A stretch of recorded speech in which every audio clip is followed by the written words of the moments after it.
What is up, crew? My name is Kaycem, and on today's stream, we're going to be talking about how to draw legs, the easiest way to draw legs, and I'll be going over things like the general forms, the complex anatomy, as well as some of the more interesting details that'll hopefully help you draw legs a little bit better. Now, if it's your first time here, welcome in. My name is Kaycem, and I am a Filipino art streamer here on Twitch, and I teach everything from anatomy, gesture, perspective, to all things related to character design, and I also currently work full-time in the animation industry for the studio that made Castlevania. So if you guys are interested in some free art education, or you're just looking to hang out on a stream on whatever day it is, feel free to leave a follow on Twitch, like and subscribe on YouTube, and I hope you enjoy today's video. If you guys didn't know, on the Discord channel, you can grab this sheet as well as a few other sheets. They're free to grab on the Discord, so let me show that really quick. We've got here the worksheet that I just showed you, which is going to be here 4 references of different poses of the legs, which will help us go over some of the simplified form and also go over some of the anatomy a little bit later in the video. This is the sheet that we did yesterday on my stream where we covered how to draw hands. So for those of you who are looking for that video should be up on YouTube by the time you see this video. And then last but not least here, I have a cheat sheet here that covers the skeletal and muscular anatomy of the legs. So if you guys want a little bit more notes and stuff after this video or while you're watching this stream, make sure to download this one as well. And again, these are free to grab, all of the stuff you just saw, but they are only going to be available while I'm live on Twitch. So if you're watching this and I'm not live, come to my streams. You know what I'm saying? That's all that I ask. Come to my streams, watch me live, leave a follow, and all that good stuff there. But all right, let's get this one started out here. And thank you for all the follows today so far. 666 Taz, Benzo, Arura, Katharina, and Luan99Z. All right, did I survive my deadline yesterday? I did. I did not only survive, I thrived. I thrived yesterday. Okay, but let's go ahead and do, I'm going to move these glutes away first.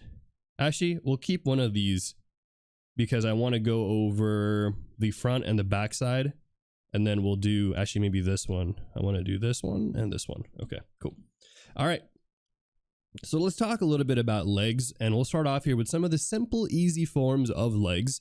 And then from there, we'll go over laying the anatomy on top, right? Now, when it comes to actually understanding how the legs work and how to kind of piece it together with the rest of the body that we've already been drawing, one of the easiest things I like to think of is starting off with a nice, simple shape here for the pelvis. Now the pelvis, I'll kind of go over it a little bit later, but you can think of the pelvis as a bowl shape, and that's going to be comprised of this this pelvic bone here, and I'll talk again about the pelvic bone a little bit later, but you can kind of imagine as a simple shape here, just kind of a nice little bowl shape there for the pelvis, and this is going to comprise of that pelvic bone as well as some connections there for the femur and stuff. All right, so from here, nice little bowl shape there. I like to kind of add a little bit of a gap there for the legs, you know, where the leg sockets are going to be, and then we're going to go in and just kind of find a little bit of volume right here,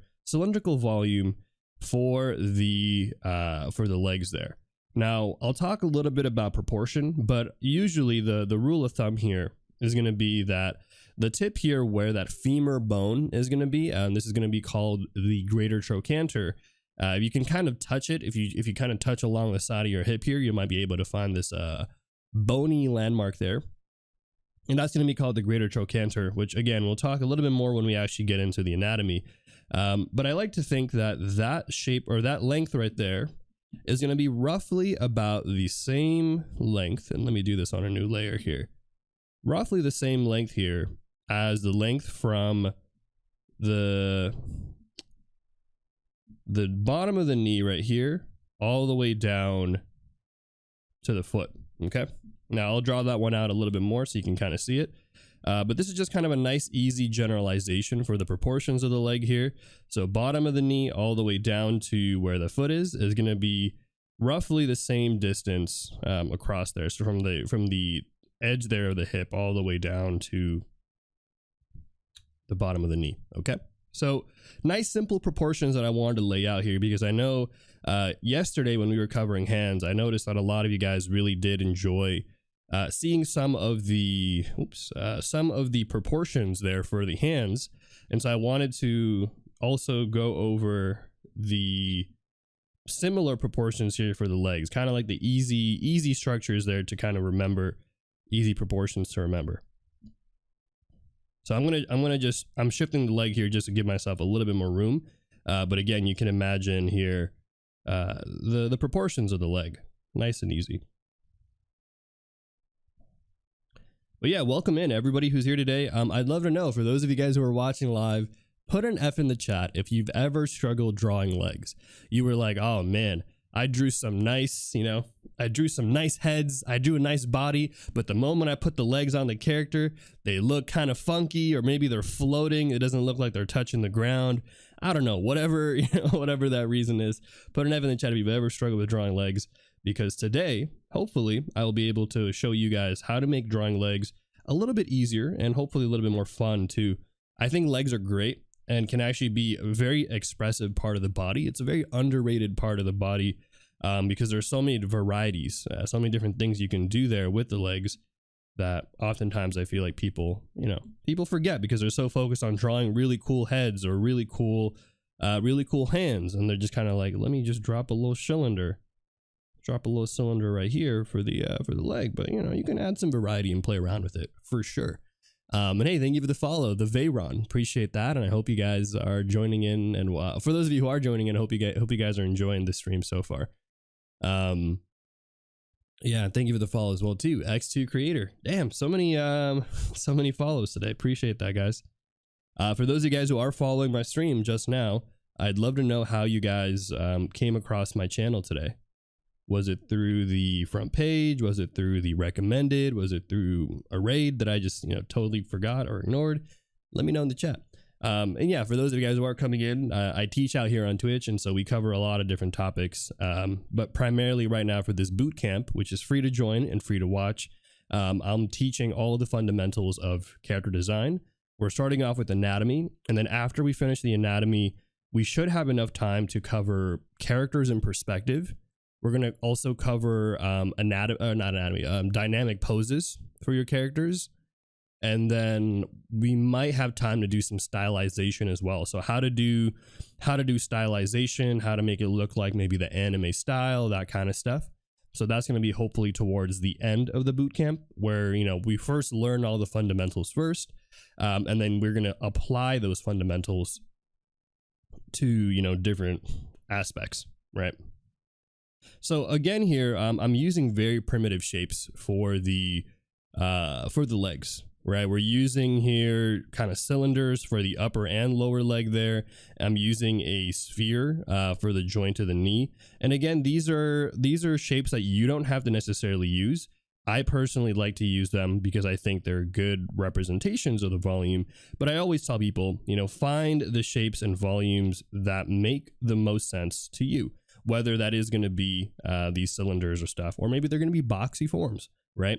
It's okay. Like you can use boxy structures or you can use blobby structures, though I don't recommend it, only because I feel like the more organic something is when you're using it as basic shapes and structure for learning, I think the more difficult it becomes to try to grasp what the heck is going on, right?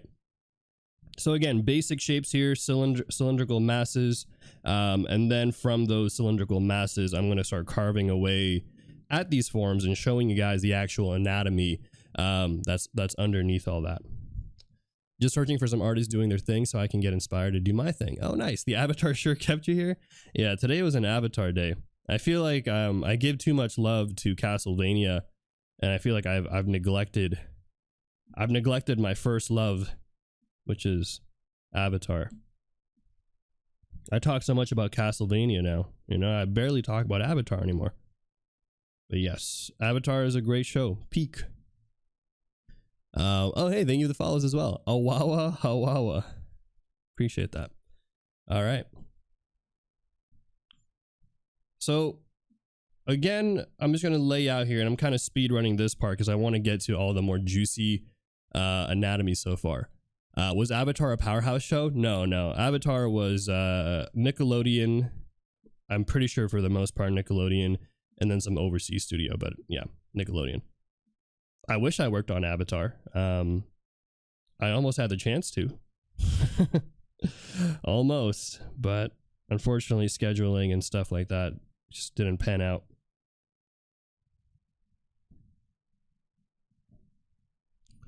Avatar is part of the new studio now, right? Yeah, so there's actually a new studio just dedicated for Avatar called Avatar Studios. Yeah, pretty cool actually.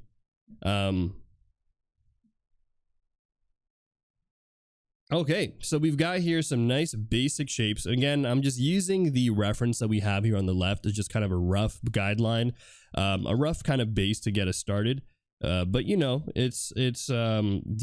don't feel like you have to follow this reference exactly. Fine, you know, use the reference sparingly here to help you kind of visualize and understand the components that you're working with. So let me go ahead here and kind of clean this one up, and then we'll talk again now about some of the actual anatomy that we're seeing. But this is usually how I visualize some of these simple forms that we're looking at right now. You know, good old basic shapes here, nice like pelvis, cylinder, spheres, right? So easy things that you can kind of start incorporating to start visualizing and breaking down the legs. And then from there, let's actually go in and let's start knocking out some of the proportions first, and then from there we'll talk about the anatomy and stuff. All right, so again, what's really cool about the legs here is an easy way to understand drawing the legs is going to be that the proportion here of the upper leg starting at that greater trochanter, let me get that red color in here, this right here is going to be basically the same distance down from the bottom of the knee all the way to the base of the foot, right?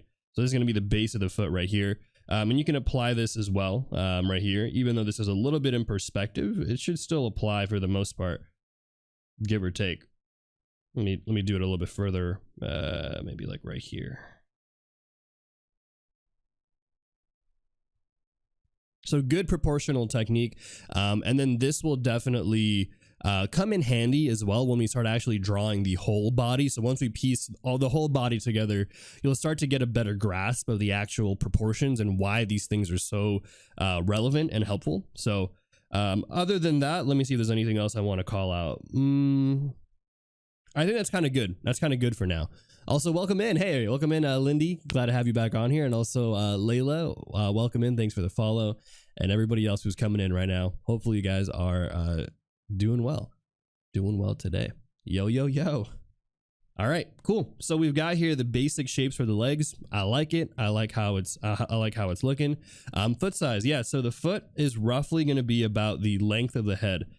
So the general structure here, I wish I had a drawing of the head, but maybe I do. Hold on, give me a second. Okay, let's do this. I'm gonna use her again, because why not? Where is the hand? Is it this one? No. This one? No. I know there's this. Okay, whatever. I'm just gonna grab this. Oh shoot! Thanks for the 300 bits, Pugu. Thank you, and also appreciate the prime sub out here, Soul. Thank you for that. All right, so good question. So the structure of the foot here, I'm gonna use her again as a reference. This is what we drew. I forgot what day, but roughly the foot here is gonna be about, I would say, generally the same proportions. Now, again, we haven't talked too much about proportions just yet on my stream, but we will go over it eventually. And thank you for the 200 bits, Shadow Wolf. Okay, we got a raffle happening later today. Nice, right on. Oh my gosh. Why did it double up on that? Why does it do that sometimes? Hold on, I need to fix that later. But I want to see if there's an example here that showcases it a little bit better. No, hold on, give me a sec. There is a proportion sheet that I made for you guys a while back. There you go. So roughly there, I would say the foot is roughly going to be about the size of the head. It might vary depending on like the toes and stuff like that, but I would say as a good approximation, it's going to be something around that range there. Let's see here. But yeah, hopefully that that's clear there. Let me go ahead and draw that one out for you guys really quick. So we have here kind of that base of the foot, right? I'll draw this one out really quick. Even though we're not really going to be talking too in depth about feet today, just a heads up. I think we're going to have another day dedicated to feet. Maybe we'll see. We'll see if I have a dedicated day for feet, but roughly there, the just kind of a quick little foot there. Roughly, I would say the length is going to be about, yeah, the size there of the head. Okay. And yo, what the heck? Thank you for the gifted sub. What the heck? Thank you guys. Thank you so much on this Tuesday stream. We're going wild today. Really appreciate all the support today, guys. Thank you for all the bits. We'll definitely do the raffle later today. Well, let's get some art in first, you know what I'm saying? And then we'll get into the wild raffle spin and all that stuff. And also welcome back in, Molly.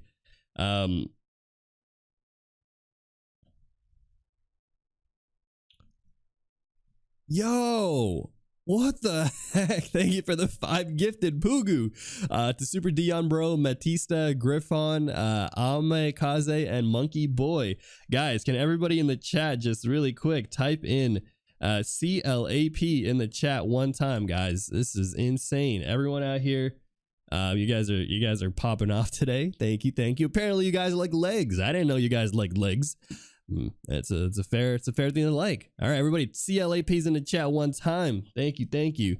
And also welcome in everybody who's coming in here. Hopefully you guys are enjoying the stream so far as well. But all right, so just take my word for it. The foot is roughly going to be about the size of the head. Again, it'll vary, but it's not going to be like a drastic thing where like the size of the foot is going to be longer than the, like, as long as the leg itself, you know, it's gonna be kind of weird. But also I think the foot is also going to be roughly the size of the forearm, but we're not going to draw that out just yet. So I'm just going to say, I'm going to write this one down on the side here. So we're going to say,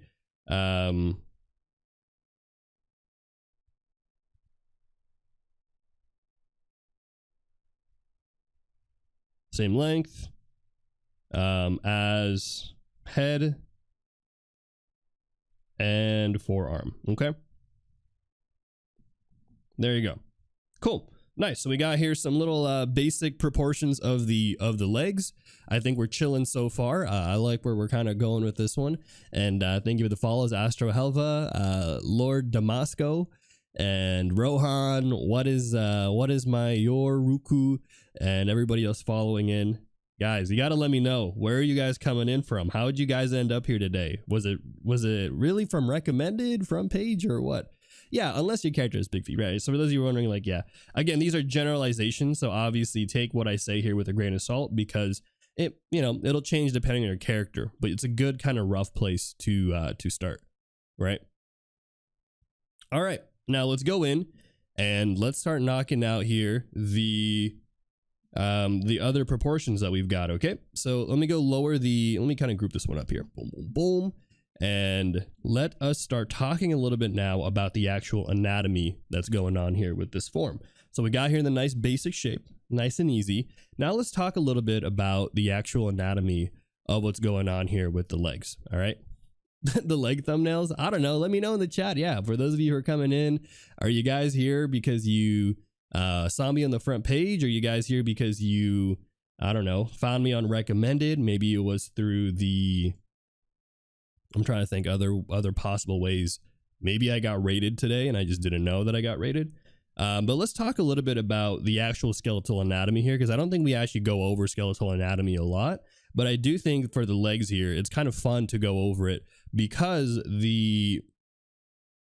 going over this section will actually help you, I think, really visualize the, what's it called, the overall structure that we're seeing here for the legs. Okay, so when it comes to drawing out here the pelvic structure, the pelvis basically is going to be kind of this butterfly shape that has this crest right here, this kind of curvature on this side. And I'll just do one side first and duplicate it.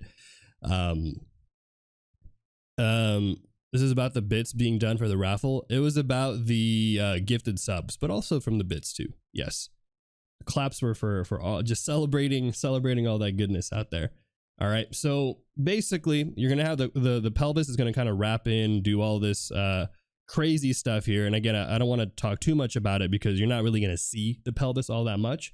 But just to kind of give you guys a general kind of shape there, an idea of what's going on here with the pelvis.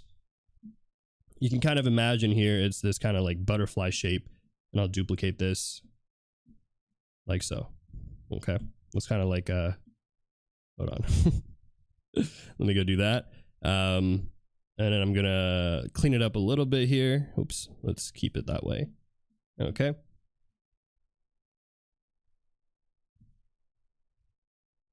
Cool. All right. So you're going to have all of this. And then basically what's going to happen here is you're going to have the bone here of the, I'll do it on this side. The bone here of the leg, also known as the femur of the upper bone, basically is going to have kind of this head portion right here. It's going to connect all the way here. Then you're going to have kind of this like kind of a sharp kind of jagged portion here. And that's going to be called the greater trochanter. All right. Now this is going to stand out as well a little bit later. So you'll kind of see how that's going to be relevant in a bit. Okay. But yeah, welcome in everybody. All right, so let's go in, and then from here, what's really cool about the legs and the skeletal anatomy, and this is why I want to bring it up, is that when you actually draw the leg here like this, you'll actually notice that the femur bone, okay, this bone right here, is actually going to go diagonal here into the leg like so, and then you're going to have kind of this this knobby structure right here, and that's going to be the knobby structure there of the knee, or the base of the knee. Okay. So it's kind of really helpful to know this because you'll realize that the bones of the legs don't go straight down like this. It's not like the arm, right? The leg and the arms are actually slightly different. The arms is kind of obvious. Arm goes straight, upper arm goes straight, forearm goes straight. But with the legs, there's actually so much muscle there on the upper legs that you don't notice it, right? But you can imagine here, this kind of curvature going down there. And then what's going to happen as well is this section of the knee, this kind of knobby section here, there's going to be a bit of that patella, also known as the kneecap. All right. Good old kneecap right there. And then from here, we're going to have two major bones that I think will be interesting as well. Can I have that duplicate option for the drawing? I'm sorry. I know. We keep getting follows today. And no one is telling me why they're following, and I'm getting suspicious. Are you guys bots?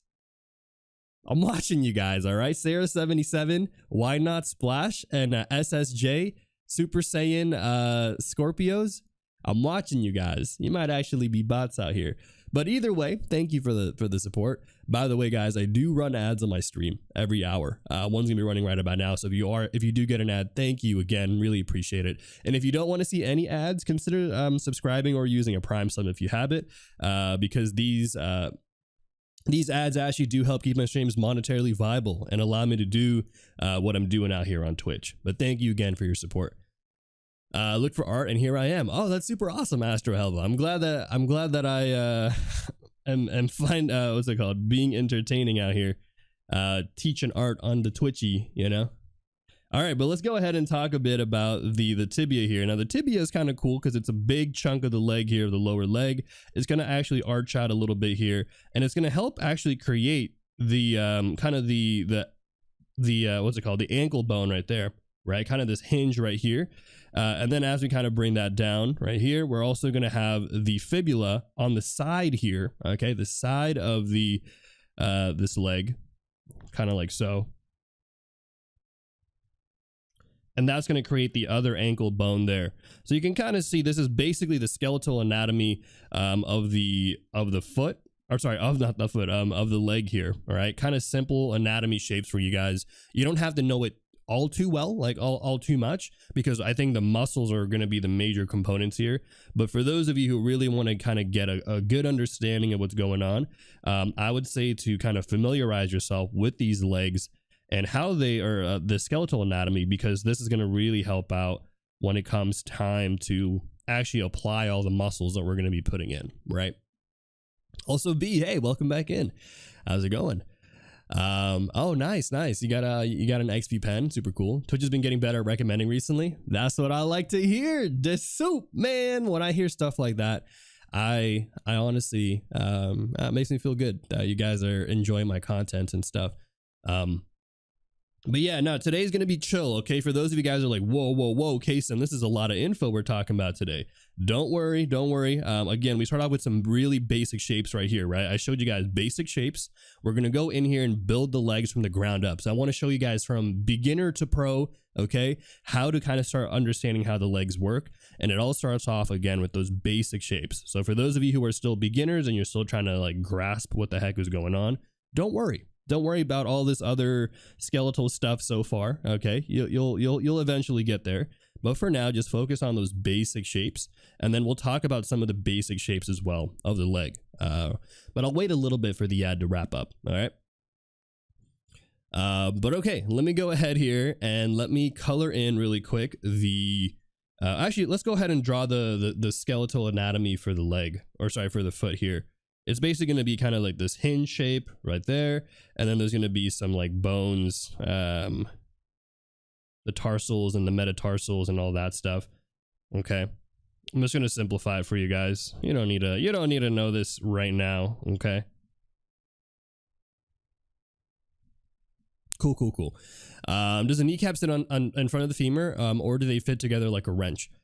Great question. So the kneecap here is actually, you can think of the kneecap as something that glides along that femur bone. So it does sit on front of the femur, but it also slides along the femur there. So we haven't covered it yet, but you could imagine in profile view, if you have, for example, I'll show you guys really quick. If you have, for example, this femur bone, right? Here's that bone that we got here. Kind of like this. Okay. That when the leg bends, let me move it a little bit here, like this. When this leg bends, the kneecap, this patella is actually going to be like right there, and it's going to glide along. Okay, so the kneecap actually moves along the femur there. I'm just going to do it quick. Just throwing on here some quick little bones for you guys. Okay. So hopefully that makes sense. Again, that's a great question because it actually lets you know that the knees and the kneecap in itself is not something that's stationary. It is going to be rotating just a tad bit. But yeah, let me know in the chat, by the way, if you guys are back from the ad break, and then I'll continue here talking about the muscular anatomy now. All right. So I'm going to put that right here in the notes. Patella rotates. Patella, also known as kneecap. Okay, kneecap rotates, or maybe not rotates, slides is the better word. Slides along femur. Okay. And let me exaggerate the cropping here so that people don't get confused that that's going to be the length of the tibia and the fibula. All right, there you go. All right, you guys are back from the break. Sweet. All right, well, welcome in, guys. If you guys are new here, my name is Kaycem, and I am a Filipino art streamer here on Twitch, and I teach everything from anatomy, gesture, perspective to all things related to character design. And I also work full-time in the animation industry for the studio that made Castlevania. Right now, I'm prepping to also work as a character designer on shows like Castlevania, Legend of Korra, and Invincible. So if you guys are interested in some free art education or just like hanging out with my dog who is sleeping over there, do leave a follow out here on Twitch, and like and subscribe on YouTube if you're watching there. But yeah, welcome in everybody who's coming in here today, guys. Glad to have you guys on here. Ex-software engineer, you have a video where you speak on that more? Yes, actually, I think I still do on my YouTube channel, but it's been a while since I made that video, so a lot has changed since I made that video back in like 2021, I think. But okay, guys, let's get into it. Also, B, I saw you were here earlier. Let me give you a shout out. There you go. Shout out to B. All right, cool. So we've got here a few notes for you guys. Hopefully this has been good so far.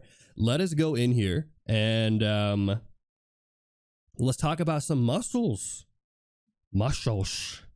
All right, so I'm gonna lower the opacity here, and again, hopefully this has been helpful. But let's go on here on another layer. Oh, whoops. Hold on. Let me just copy paste this. This is the tricky thing here about making notes live with you guys, is I'm trying to like organize all these notes. It's kind of crazy how much we've got already so far. But let me get rid of this layer here, so that way we can lower the opacity and not worry too much about it. Cool. All right, so let's go ahead now and talk a little bit about the skeletal anatomy. All right. Isn't a foot the same length as a forearm as well? Indeed, that is exactly what I wrote. I'm glad you're paying attention, Angry. I'm glad you saw that. Or wait, oh, you didn't see it. Okay, well, it's okay. I wrote it down for you. You're good. all good out here, guys. I know it's hard to see some of these small notes I wrote.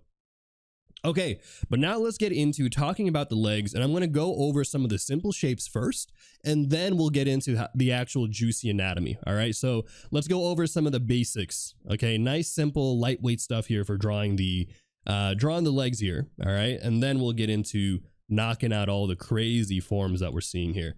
So when it comes to drawing the legs, I think really the secret to drawing good legs really is going to come down to nice asymmetry. Okay, so what do I mean by that? So first of all, let's kind of draw here the side of the hip, right? And then we're going to kind of find here the rhythm of the quad muscles.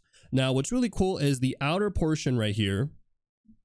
The outer portion right here of the leg, okay, is going to kind of bulge out a little bit more earlier at the top here of the upper leg. But then as we kind of get down towards, let me lower the opacity here just a tad bit. But as we get lower towards the inner side there of the leg, you'll actually start to see here just how much that volume kind of starts to taper out. And instead, you'll see a little bit more volume on the inner side of the leg too. So kind of finding these rhythms for the leg and finding that asymmetry is really going to help you in establishing interesting shapes and stuff for your designs. Okay. Kaycem got his work done in time yesterday. Did he say? Yes, I did, guys. Thank you for those of you who are concerned about me getting my work in. For those of you who want some context, I was basically telling people yesterday how last week I got assigned a really big scene to work on. For an animation that I'm doing at Powerhouse and stuff, and basically they told me it was due yesterday, and I had 3 hours to finish it. Not to say that I didn't work on it prior. I did work on it, but I had 3 hours left before the deadline. But I did knock it out, finished it right at the mark there. So, whew. Very close though. I'm not gonna lie, guys. I was sweating the moment stream ended. I was like, all right, speed run. Let's just go out here, turn on my ultra instinct mode, knock out as much art as I could. Do you talk more about being a character designer? Not right now necessarily, but generally. Oh, you want me to talk more about being a character designer? Yeah, we can definitely talk a little bit more about that as well. Maybe once we get into drawing less of the tutorial stuff and more just drawing legs for fun and stuff. Yeah. What would happen if you didn't make it until the deadline? Well, production would get stalled because of me, and I would get more time to do it, but I would also get in trouble, which is not good because productions are very tight. You could imagine there are hundreds of people who are working on a show, right?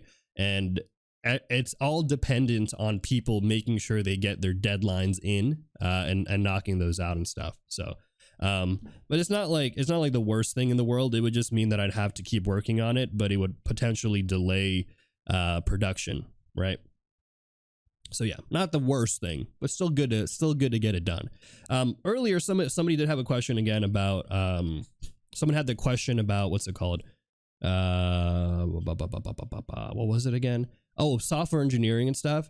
I can talk a little bit about that today as well too, if you guys want. But yeah, we'll save all those conversations and stuff for a little bit later. All right, but let's go in here. I'm just kind of knocking out these forms, and you can kind of start seeing here already off the bat, we're getting some nice kind of rhythms for the leg, right? Kind of contrasting rhythms right here. And this is kind of the stuff that I'm looking for, right? I'm looking for these contrasting rhythms for the legs here. But notice how I'm just taking those basic shapes that we already started with, right? Those basic cylinders that we knocked out earlier. We're now utilizing those things to actually create some of the volume that we got here. Obviously, I'm changing things up just a little bit to, you know, spice it up. But you can kind of already start seeing here how by leveraging those volumes that we have and adding a little bit more on top to kind of change it up, we've got here a pretty decent looking leg already, right? I haven't even talked about anatomy yet, but you could imagine here some of the forms that we're going to go over. And you'll notice and start seeing here how the contrast, the different kind of rhythms here will really help push the and push and sell the idea here that this is going to be a nice, you know, asymmetrical leg, right? Muscular leg, in fact. So not just any leg, but a very, very muscular leg that this dude's got here. This guy did not skip leg day, clearly. You guys should not either. That's why you guys are here, because you guys are not skipping leg day. Thank you for the follows. Appreciate that. Do you burn out from working? Hold on, what was that? I missed the question. Do you burn out from working on the industry and tight deadlines? I think I've done a good job, and a lot of that actually has to do with the fact that I used to be a software engineer, and I worked in the industry for about 5 years before I worked in the animation industry. And so in those 5 years of being an engineer, I learned a lot about how to deal with burnout, because I got burnt out so many times back when I was an engineer. And so thankfully, now that I work in the industry and I've had a little bit more experience and knowledge of just how to be, you know, a good employee in general, I don't get burnt out as much, and I try to take breaks and, you know, vacations when I can. But it sometimes happens, you know, I think sometimes in work in general, it's hard and it's inevitable to get some burnout. You know, it'll happen in your career at some point, but it's all about how do you bounce back and how do you manage that and minimize the long-term effects of burnout. I think is really the kind of like the key secret sauce there. But okay, so we've got here kind of like a simplified structure. I'm not gonna do the legs just yet, or the muscles just yet. But I wanted to show you guys again just kind of how to kind of follow those rhythms there, right? And here from those rhythms, I'll show you guys kind of the highlights there. So here, notice how we're gonna have kind of that rhythm like right here, right? And then maybe like right here, we're going to have kind of this gestural rhythm right here following along this line. And we'll talk about the muscles, so don't worry too much about that yet. And then here, you're going to follow this rhythm, right? And notice how there's some parallels, right? And there's a little bit of asymmetry going on here.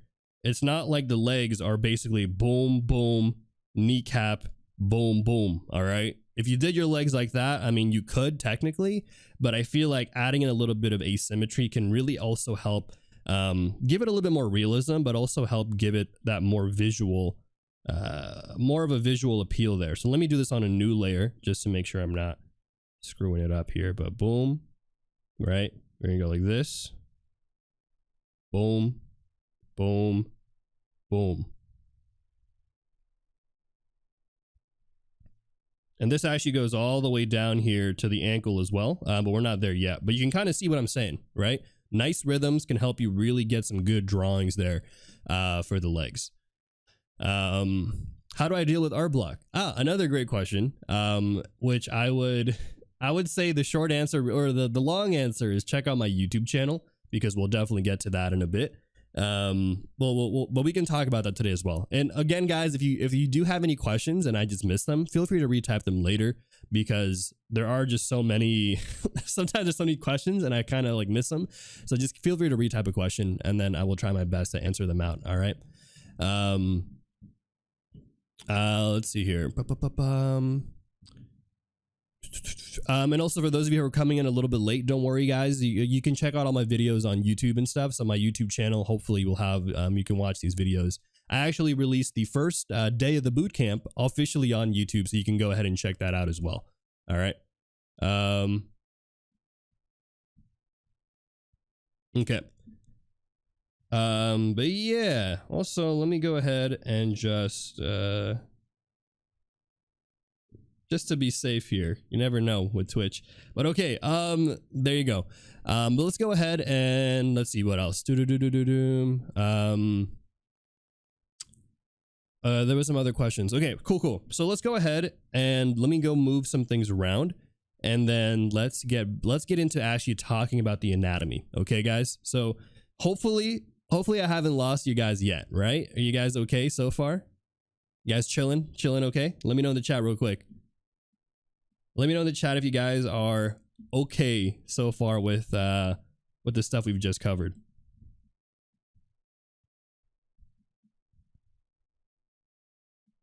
Can I move this? Let's see. Oh, yeah, good enough. Okay. Why not? Let's keep it like that. Keeping up very okay. Cool. Yeah, today I wanted to make it nice and easy. We're gonna we're gonna start off again with simple shapes, and then we're gonna ease our way into working some anatomy. Clothing, yeah. So for clothing, so someone had a question about clothing in the chat.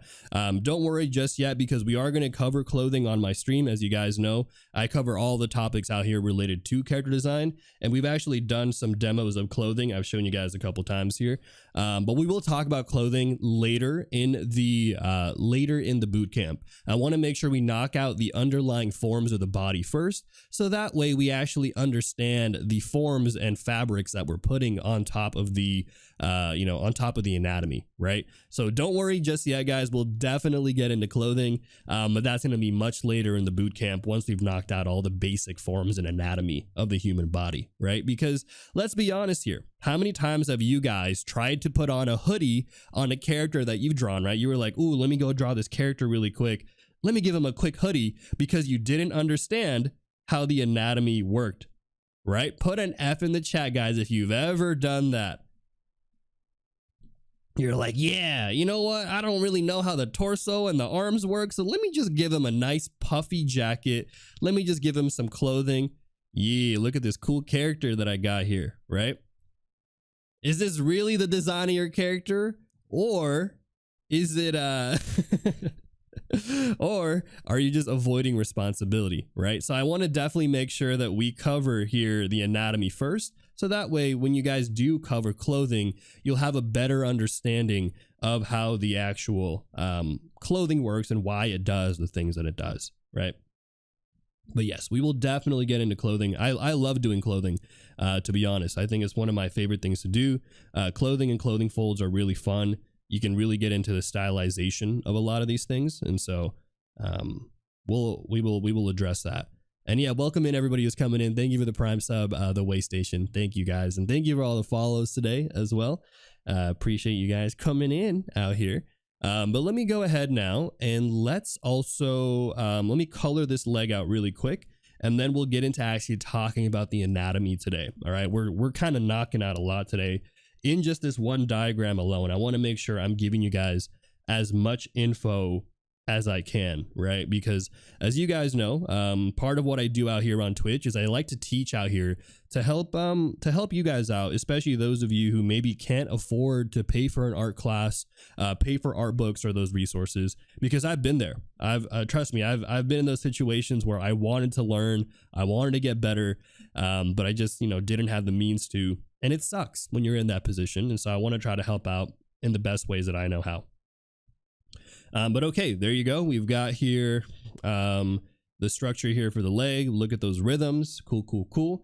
Now let's go in and let's actually lock in now the anatomy. All right. Damn, what the heck is going on today? Thank you for the other sub from Gen. And also thank you for the prize, like KG No Name, legendary VIP from the Shadow Realm. Welcome back in, and guys, thank you for helping me hit that sub goal. If you guys didn't know, every 10 subs on my stream, whether it's a gifted sub, prime sub, or a regular sub, not only does it help me out, but it actually helps everybody who is watching here, because every time we do get 10 subs, I give everybody who is watching live right now another resource that you guys can download for free. I'm going to give you guys this leg sheet right here. So if you guys hop over to the Discord channel right now, you'll be able to grab and download this full 4K resolution sheet full of all the tutorials or full of all the tips and stuff that I have over here for free on my Discord channel, along with what we're working on today. So we have this worksheet right here. We got this hand practice worksheet that we worked on yesterday, for those of you who might be struggling with hands. And then here, we got here 2 sheets that you guys can grab. These are packed with information. I kid you guys not. This is the more dense version here of all the stuff that I'm teaching to you guys live. So thank you again for helping me hit that sub goal. Yeah, it's every 10 subs we give out a new sheet for everybody out here watching. So appreciate that, guys. All right, cool. Let's go back in here though. Thank you. Thank you for the prime sub too. Absinthe. Sheesh. Yeah, we'll spin the wheel in a bit, Molly. I just wanted to knock out some tutorial stuff first before we get into the chaos. The chaos, which is known as the wheel spin. Oh boy, that wheel spin is insane. Huge W's in the chat, 100%. All right, but let's talk about muscles. All right, hopefully you guys are ready now. I've prepped you guys for this day. All right, I've prepped you guys for this day. Let us go in here and let's talk a bit about muscles. All right, so when it comes to drawing out the legs, one of the things that I actually think is really important when it comes to the upper leg in particular is going to be understanding how this crest right here of the pelvis works, okay? Now, what's really interesting about this crest of the pelvis is there's going to be a point right here, kind of forward in the torso. And look, this might look, okay, this might look a little sus. So here's what I'm going to do. I want you guys who are listening right now to just pay attention also for those of you who are watching. Okay, here. Pause the music. Okay. If you guys reach down on your pelvis and you touch yourself right here, okay, you're going to find a bony landmark on the side of your hips right here. And this is going to be known as the ACEs. Okay, ACE is an acronym for anterior superior iliac spine. All right, now I know this looks sus. This is why I put the pixel filter on here. Touch yourself educationally. If I'm on Twitch right now and you're watching, look, I swear we're a regular stream. This is educational, okay? Touch it right here. You'll find it. You'll find there's gonna be 2 bony landmarks right there. Did everybody in the chat find it? I hope so. All right, hopefully you're finding the right things and not something else. Please don't get me banned off of Twitch. All right, educational. Keep it educational. So as we continue on here. Hey, oh no, I'm going to get, this is my last day on Twitch. It was nice knowing you guys. Damn, they're coming after me. I hope I'm not on the front page today. I hope I'm not on the front page today. If I am, I'm sorry, front page. I swear it's purely educational out here. Okay. Now let's go back into it. So this bony landmark here is going to be relevant because this is actually going to let us know where we can start connecting some of the muscles of the body. All right. Now, the first muscles that I want to talk about here with you guys is going to be, there's some glute muscles, but we're not there yet, unfortunately. But the first one is actually going to be known as the TFL, okay, also known as the tensor fascia latae. It's a muscle that basically is going to be connecting right here at this portion, and it's going to wrap around and connect here to the side of the leg, right here on that greater trochanter that we were talking about here. Let's just kind of give it a quick little approximation, okay? Now, this right here, along with the muscles of the side glutes right here, which we haven't drawn yet, unfortunately, yes, exactly. The tense frappuccino latte for those of you Starbucks fiends in the chat, okay? Basically, these are going to kind of combine together, this TFL, all of that stuff with the greater trochanter. That's the other bony landmark of the hips. And then together, they're going to combine and create this thing called the iliotibial band, also known as the IT band. Okay, so the IT band, some of you guys might have heard a few of these. Maybe if you've ever watched sports and you've heard athletes injure their IT band. Basically, it's going to be here, this kind of band that runs across the side there of the leg and connects here to the inner side, or the outer side, sorry, of the hip. Okay, so that's kind of the IT band there. Now, on the inner side of the leg is arguably one of my favorite muscles in the human body, and it's also the longest, okay? Are females' legs the same? Yes. So we're going to actually go over some female legs on Thursday stream, where you're going to see here with this female, we're going to talk about the muscles of the legs. Just the proportions might not be as drastic or as defined as the male, but we'll definitely go over some of those as well. All right. Great question, by the way, and thank you for all the follows today, guys. Okay, so what are we talking about? All right, so the inner side. So, okay, look, there's a muscle here called the sartorius, and I already know someone in the chat is going to type this out, okay? This is the longest muscle in the body. I know someone in the chat right now is going to type, actually, Kaycem, the longest muscle. It's not, okay? Don't even type it. Just stop. It's not, okay? The longest muscle is the sartorius. All right, chat, I'm watching you. I know what you guys are gonna type, okay? But what's really cool about this muscle is it basically connects on the other side here, all right? The other side here of the ACEs, all right? And it's gonna wrap around, right here and actually create some of the form here of the leg. Now, this is a really, really great line, a great kind of muscle to know, because it's also a great gestural line as well, okay? It's called the sartorius muscle. And don't worry, I'm going to label all of these things out later. A quick thing to know about the sartorius muscle is it does wrap behind the quad muscles here. So we haven't talked about the quads just yet, but we will eventually. Now, on the inner part here of the hips are basically just going to be all the abductor muscles here, all the interior muscles. So don't worry too much about that. Just know that they kind of wrap around here, but I'm just going to kind of label them here for you guys, okay? Is there going to be kind of a gesture for drawing the legs? Yeah. We'll definitely do some shortcuts for the leg. I'll do it on the other leg right here, but basically the shortcut is going to be something like this. This is my shortcut. There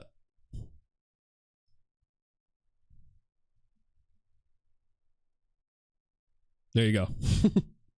quick leg gestural shortcut here. I like to use these zigzag patterns to denote the curvature of the quads, or to denote the curvature or the flatness there of the hamstrings, right? So we'll go over more gestural stuff in a bit. I just wanted to go over all the fundamentals and core stuff first, and then I'll show you guys some of all the secret sauce, you know, making it look nice and easy, okay? But now let's kind of go in here and let's talk about the quad muscles. Yeah, the Psycher legs. If you guys know Psycher, he basically made these zigzag patterns way back in the day, and they're really great. Though I wouldn't say he invented the zigzag patterns. Those are just natural gestures that exist in the human body. But they are a great tool to remember and to utilize. But okay, let's get into it, guys. Let's get into now the quad muscles.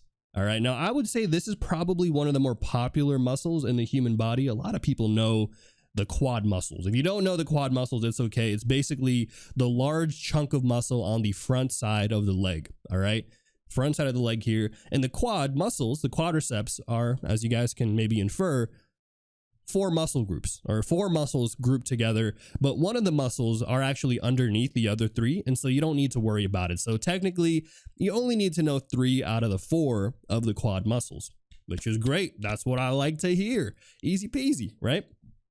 All right, so as we go in here, the first one that I want to call out for you guys is actually going to be known as the rectus femoris, and that is the inner quad muscle right here. All right, this muscle basically runs underneath or in between the sartorius muscle that we drew earlier, as well as the tensor fasciae latae, and then they will kind of connect all the way down here and become a tendinous section for drawing the knee. All right, now stay with me. I know that this is going to get a little heavy here because I think the knees are probably one of the hardest things to draw when it comes to actually drawing the legs. So bear with me here. We'll cover it. And actually, let me ask you guys in the chat. Put an F in the chat, guys, if you have ever struggled drawing knees.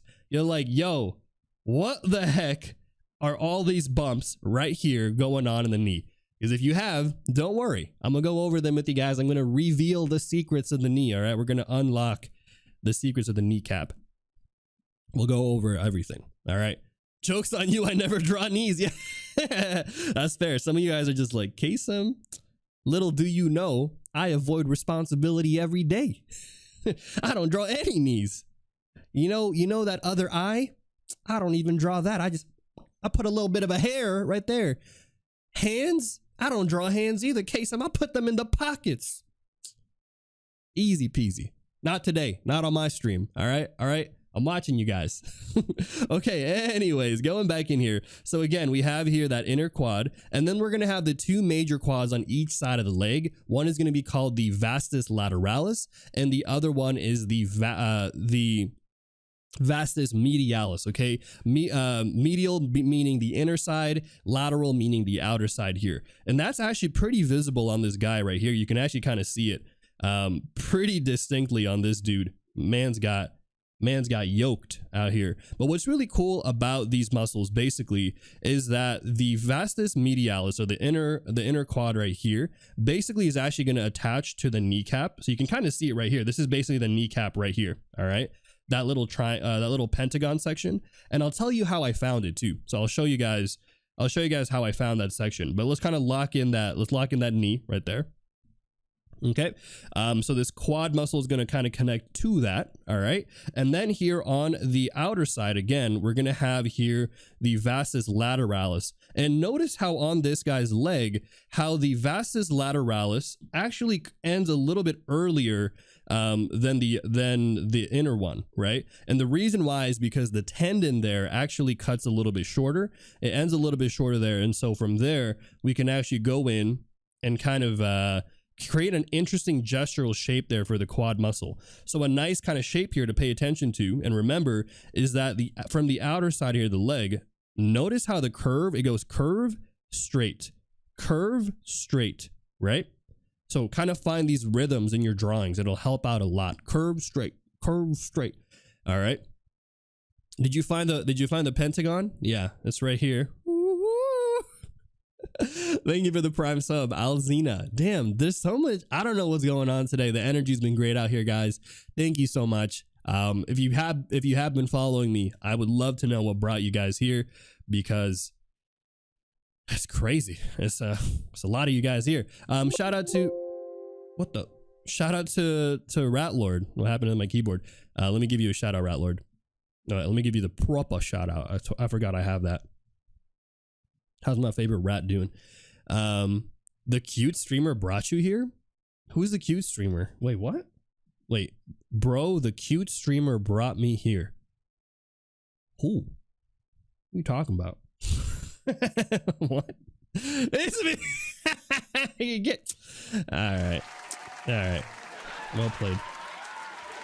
All right. Anyways, y'all gassing me up. Stop. All right, guys. Let's talk about, hold on, sorry, you're gonna make me lose my train of thought. Okay, so going back here, basically these quad muscles are going to connect together and actually create here the tendon that connects to the upper portion here, which is going to be known as the patella, also known as the kneecap. Now, if you guys didn't know, the knee section, the knee joint, is actually not just one bone or whatever. It's actually comprised of a lot of different things, hence why it's actually so complicated. But basically, one of the things here to pay attention to is that patella.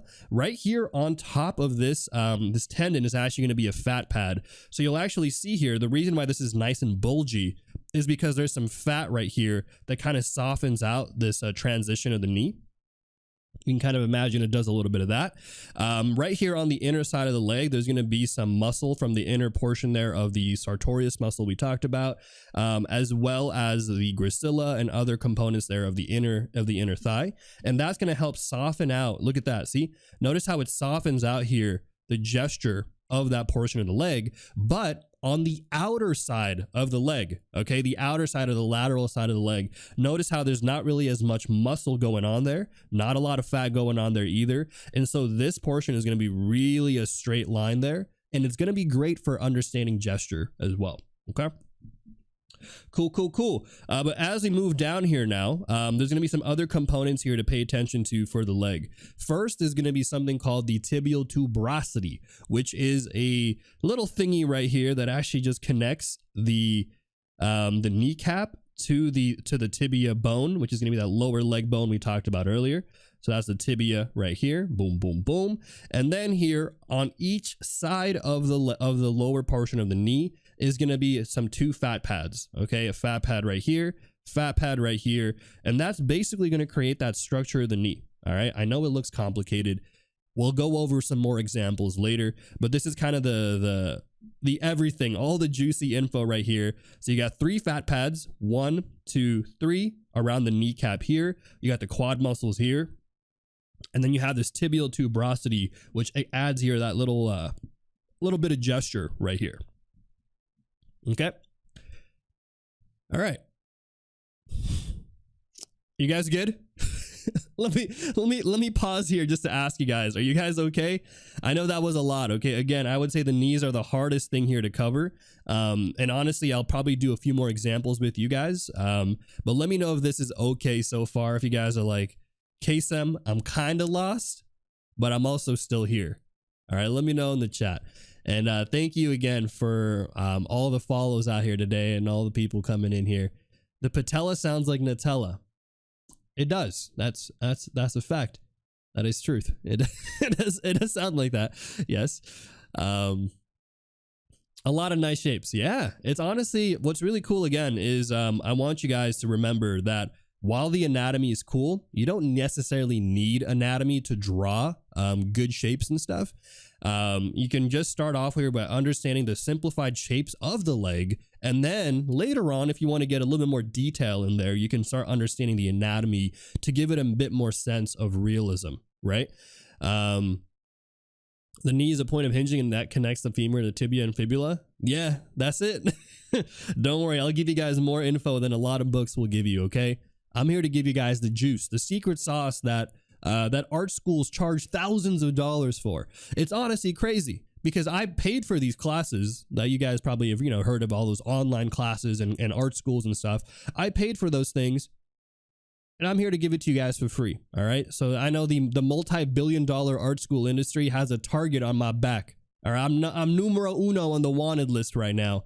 For every multi-billion art school out there, because they're just like, yo, why is this guy giving out all this stuff for free? It's because I've been there in that situation where I couldn't afford going to school to learn things. And, I don't like that. I don't like how there's some gatekeeping here in the art community. Schools shouldn't charge you thousands of dollars and an arm and a leg if you just want to put the work in and actually practice, The forbidden secrets. I'll give it to you guys. All right, but now let's get into the lower leg. All right, we've graduated from the knee. Say goodbye to the knee. And let's talk a bit about the actual portion of the leg. Now here, yo, what the heck? Thanks for the 10 gifted. Remon Swiss out here not playing around. Thank you for helping contribute to the stream. And you did miss the hands, but don't worry, the hands stream, I did that yesterday, so you can still watch the video for that if you're watching from YouTube as well.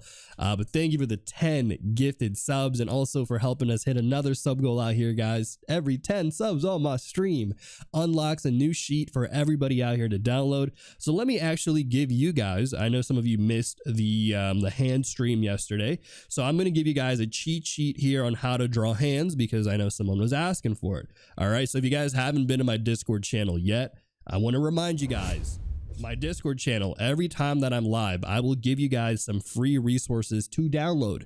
We've got here today's worksheet, okay? We've got here the worksheet that I did yesterday on hands. We've got here 2 leg anatomy sheets here. Look at this. How to draw the skeletal and muscular anatomy, as well as the more detailed shape design of the legs. And then from today, right now, thanks to Remon Twist and everybody else, the hand sheet. All right, we're almost there with completing all 5 pieces of Exodia, guys. We've got 2 out of the 5 pieces of Exodia right here. We got legs, arms. We just need the head, the torso, and the other arm and leg, actually. Okay, never mind. There's a lot of body parts there for Exodia. I forgot. But okay, let's get back into this one again. And thank you. Appreciate the gifted sub. And thank you for all the follows again. Sheesh. You guys are insane today. Let me see here. Scrolling down the chat. Yeah, thank you guys. Thank you everybody for coming out here today. Goodness. And hey, welcome back in, DJ. Okay, let me see here. All right, cool. All right, so let's get into the legs here, and this is gonna look sus. I know the legs in general are probably the most sus stream to teach because every time I reach down and try to show you guys where to find the portions of the leg, it just looks like I'm doing something else. But I swear, today, in all seriousness, guys, today we're covering some actual educational stuff. Okay, look, but I want you guys to know we're going to get into the lower legs here, and there's going to be an important thing here that we're going to be covering in relation to the leg. So I'm going to go ahead and reach down here to my leg to show you guys. I want you guys to find a portion of your leg here. Okay, I know this sounds sus, I'm sorry. To make it less sus, I'm going to go like this. Okay, so if you reach down to your lower leg, all right, if you reach down to your lower leg, guys, you'll actually find there's a bony landmark there on your lower leg. Now, some of you guys might know this is called the shin bone, right? The shin bone, maybe you guys know what I'm talking about, but it's a pretty bony landmark there on the lower leg. And you might be wondering, you might be like, why is that bony, Kaycem? That's kind of weird. I don't understand why. Now, the reason why this is actually bony, guys, is because there's no muscle there covering that front portion of the leg. All right, so there you go. Hopefully you guys found it yourself as well. You guys were able to find the bony landmark there on your lower leg. All right, not the third leg, guys. All right, please, this is actually a Twitch ban speed run right now. Twitch, hey, literally give me like 2 seconds and Twitch is gonna be like, ya banned, get out of here. All right, but this is gonna be relevant information. I know we're kind of trolling, but we're not trolling, I swear. Okay, because this is actually important, because this is going to be a major gesture that you can utilize in the lower leg here. Notice here, right here, look at this. Look at that nice curvature that we're seeing on this reference. And a lot of that, again, comes from that tibia bone right there, not having any muscle on top of it. So right here, you can use that to kind of find a little bit of flow, find a little bit of gesture right there. And also, Dine Bang, thank you for the 10 months. Really appreciate that. Hopefully, you've been doing well. But yeah, so you can kind of find that gesture there, and then underneath or behind that right there is going to be the two muscles that basically create the calf muscles. All right, so you have here the gastrocnemius and the soleus muscle. Okay, now the soleus muscle is the one that's inside right here. You're not really going to see it too much from the inner side, but you sometimes will see a bit of a curvature on the outer side. And then here is going to be that gastrocnemius, and together again, these two muscles are going to basically create that calf muscle there. And then from here going all the way down is going to be some tendon, which will create eventually the Achilles heel that we have there on the foot. All right, so there we go, and you can actually see it right here. Look at that. You can see this right here on the model, right? Notice how it curves right there. So you can kind of utilize that to really give some depth to your character design if you want to. You don't have to, but I think it's an interesting kind of shape there to utilize. Now on the outer side of the leg there, or the lateral side of the leg, there's going to be something called the the tibialis anterior, okay? And it's basically going to be something on the front side here of the leg, on the outer portion right here. And all that's going to do is just going to wrap towards here, the leg. And I believe it goes in front of the ankle right here. I have to double check that. Let me see. I want to make sure I'm telling you guys the right info. I think it goes in front of the ankle bone. It does. Cool. So it wraps around here, goes towards there, and then there's also some other muscles, but they're all just going to be a grouping there of the outer side. But that's basically it. That's basically right here, all of the components of the leg. Not bad. What do you guys think? All right. What if the guy's leg is chunky with less muscle? Would that bump be there still?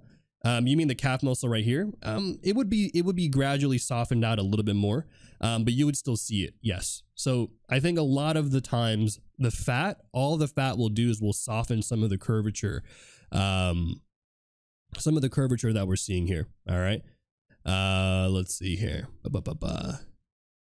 What if thank you for quenching my thirst. Appreciate that, guys. But all right. How do you guys feel? Do we cover fat later? Yes. So on Thursday's stream, we're going to be talking about different types of legs. We'll talk about legs with more body fat. We'll talk about skinny legs. We'll talk about muscular legs. And so we're going to be covering that on Thursday's stream. So different types of legs. And you'll see kind of how they subtly change, but also some of the rules of the shape design that we talked about here are still going to apply, just in slightly different ways. All right. But okay, so let me go ahead and label some of these things out. I'm going to color it for you guys, and then I think we'll move on. Or actually, here, let me draw out both of the legs here, and I'll draw out the feet as well. And I think today's not going to be a feat stream, or I'll still draw the feat for you guys, but I'm not going to talk about it too much. Okay, we'll save the other the feat for another day. Okay. And hey, welcome in, being Zeke.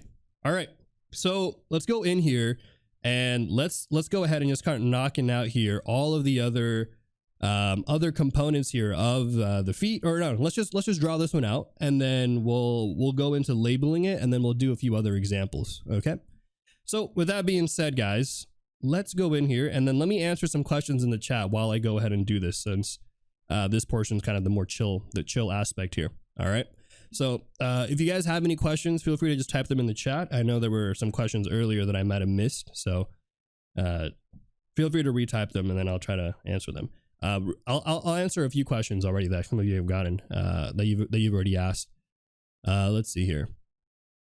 I need to have permission. The username is Jasmine. So yeah, if for those of you joining the Discord channel, make sure you're to react to the roles. There's a rules section there, and if you react to that, it will it'll help give you the access to the rest of the channel, or the rest of the server, I should say. But yeah, let me see. So one of the questions that I got asked earlier that I will try to, I guess, recap right now was a question about how I was able to pivot really quick from software engineering to art. I've talked about this a few times, but if you guys want me to talk about it really quick, like a quick TLDR, let me know in the chat. Let me know in the chat. This is something you guys are like, hey, I'm kind of down to hear.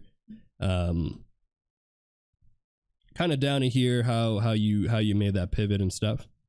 I'll try to give the brief version, because I think we've talked about it so many times. Yeah, you guys are interested? Okay, cool. So for those of you guys who are wondering how I was able to pivot from, a different career, whether for you guys it might be a different thing, but for me it was software engineering. I think a lot of it really came down to first establishing the habit of drawing regularly while I was still working. I think that's one of the hardest things to do at first, because I know a lot of you guys have probably said, Kaycem, I want to draw more, but I'm too tired, right? I got school, I got work, and then by the end of it, I'm too tired to do anything, right? Put an F in the chat, guys, if you feel that way right now. You're like, I want to draw, Kaycem, I want to do more, but I'm just too busy with everything else that I've got going on. I don't have the time to devote as much as I'd like. To drawing, right? And so I think that is the first hurdle that I had to overcome, and one that I would recommend you guys overcome as well, is finding time in your day, whether it's 2 hours or even just like 20 minutes or 30, or like 20 minutes or 10 minutes even, finding time to do that, I think is going to be really the first step, because realistically, if you want to pivot careers or study different things or whatever, you got to be able to make sure that you're able to actually willing to do these things for a longer term, right? So start practicing regularly. And again, I know you guys have 10 minutes in your day. Let's be real. I know you guys got 10 minutes, because if you guys have been scrolling on Instagram, binging YouTube videos and all that stuff, I know you guys can do it. All right. And the other question there is what about motivation to draw? Oftentimes I feel like the problem with motivation isn't necessarily that you're not motivated to draw. I think people are actually very much motivated to draw. Part of the problem that I find is that it's not that you're not motivated. It's that when you actually start drawing something, you start to feel like you're not making something that looks good, or you're not impressed with how it's looking, or you feel like, oh man, I'm not really making progress, right? Or because like oftentimes you have an idea of what you want to draw, but maybe you tell yourself, I'm not there yet, right? Like, oh, there is stuff I want to draw, I just don't know how to do it. And so usually what I tell people is, you have motivation to draw. What you need to do is start actually drawing regularly. And one of the easiest ways to do that is to start mixing things up, build a habit for yourself, build a routine, right? Maybe one day you're going to do some gesture stuff. Maybe the next day you're going to do some life drawing. Maybe you're going to do some character designs for your own story, right? But try to mix things up, and don't feel too upset at at feeling like you have to make something that looks super nice every time. Because I think that's part of the problem too, is I think as you get busy, right, your time starts to feel more precious, and you start to feel like, oh man, I have to make sure I'm putting in the best thing ever that I do in these 10 minutes, because otherwise I'm wasting my time. Put an F in the chat if you feel that way, where you feel like because you have less time, you feel so pressured to want to make something that looks good every time, right? And that's part of the problem, is not every drawing is going to be good. Not every drawing is going to be the best drawing you ever make. Sometimes drawings are going to be bad, and coming to realize that drawing in general is a long-term endeavor, I think is really going to be a good secret there for success, right? Success in your journey as an artist. So that's kind of what I would generally recommend, is just drawing every day regularly. And I think that was one of the first things I had to kind of do and establish for myself as I was, getting back into drawing again and trying to, build that routine and build that habit, right? But let me go see. Other than that, though, I would say that once I kind of felt like I was able to draw every day, I think one of the things that I started doing for myself was trying to put myself out there on places like social media, trying to get commissions and all that stuff. So that way I can start to really see if whether or not I could actually make a career as an artist. I think that's kind of one of the things I would recommend too, is, put your work out there and start, seeing if you can pick up some interesting jobs or whatever have you. But I would say in general, it was a long, kind of slow process for me to pivot, right? I started off again by just drawing small amounts regularly, and then eventually getting a little bit more comfortable to the point where I was able to do it a little bit longer each time. I started by doing about 10 minutes every day. And then now I draw for about 12 hours every day. But that's also because I do it full time, right? So just to preface, right, I do work full time in the animation industry. So eight of those 12 hours are me having to work, but the other 4 hours are stuff that I either do live with you guys on Twitch or for my own personal, my own personal drawing and stuff. So building that habit, whether you're, again, whether you only have 10 minutes or you have 2 hours, I think is really key to being able to pivot, I think, in the long run. There's a lot of other things I would tell you guys, but I think that's probably one of the first things I would kind of recommend, right? But yeah, I don't know. Let me know if that was helpful in the chat, and if there's any other questions kind of related to that, feel free to type them in the chat. I'll try to scroll through really quick because I know there's a lot of chatter today, and I'm very thankful for that. So shout out to you guys for coming in here and asking all these great questions and just having this great chatter on my stream. It's been good. It's been a great stream so far. And yeah, we're gonna be drawing some booty cheeks later, because we are gonna talk about the back side of the legs, and part of that is gonna involve drawing the glutes. So we're gonna talk about some glutes. And if there are any other questions I might have missed earlier, feel free to retype them. I'm trying to scroll through right now, see if there's any questions I might have missed. Let's see here. Kaycem, how do you start doing commissions? Oof, that's a tough question. Let's see here. How do you get commissions? Whew. I actually have a video. the short answer is I got a video on YouTube. Check out my YouTube channel, and there will be a video there that talks a little bit more about commissions and stuff. But the TLDR, I would say, is you can start off locally by either asking your friends or family, or seeing if anyone there has any interest in commissioning you for work. Other places you can go to is like Reddit, Instagram, Twitter and stuff. But I would say in general, if you want to start doing commission work, I think it's oftentimes easier to establish a niche or a specialty, and then from there work your way into building clients, right? So for example, if you are really into League of Legends, right, the game League of Legends, maybe you start doing some League of Legends fan art, or you do some Genshin Impact fan art, and then you showcase that to online communities and see if there's anyone there who's like, oh wow, this is really cool, let me go ahead and do that. Because oftentimes I find that it's easier to find clients in an existent fan base than it is to just be like, hey, I'll draw anything for you kind of thing. You know what I'm saying? But again, that's just my general advice. Always take what I say with a grain of salt, right? Speaking of League, how's the climb going? I'm still Diamond 1. I know, it sucks. I had a rough losing streak the other day, and then I just took a break from ranked. Now I'm playing normals. I'm close to master. We'll get there. We'll get there this season. Let's see here. Somebody on your stream, I've been super helpful. I don't know, draw, but sculpt along in ZBrush. Oh, nice. That's super cool. That's actually super dope. Would you focus on traditional starting off, then full dive into digital for gesture, anatomy, and life art? I think this is an interesting question because I feel like there's actually not much different from digital and traditional. I think you can't go wrong starting with either or.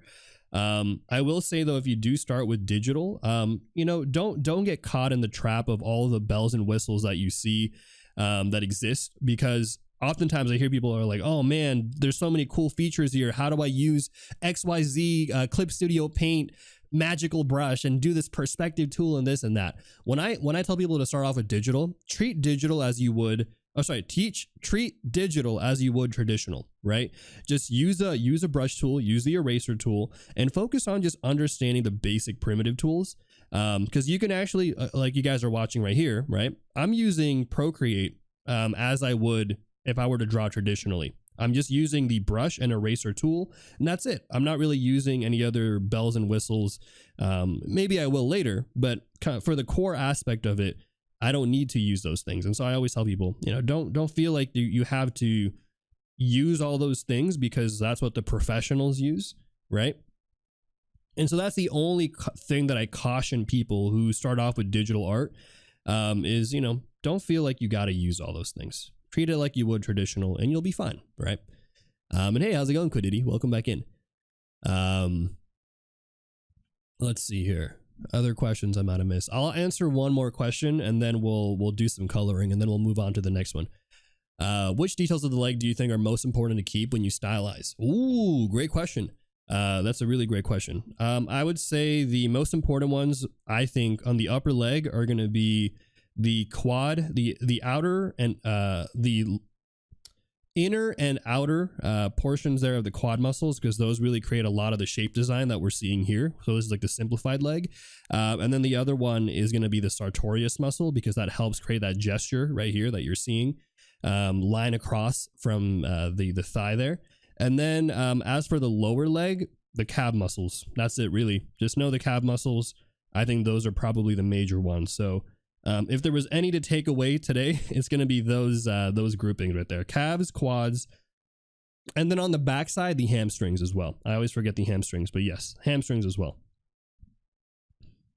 So basically the quads and the hamstrings are kind of basically the tricep and bicep of the leg, right? So if you just know those, you'll probably be a good long way for adding in a lot of interesting shape design for your legs.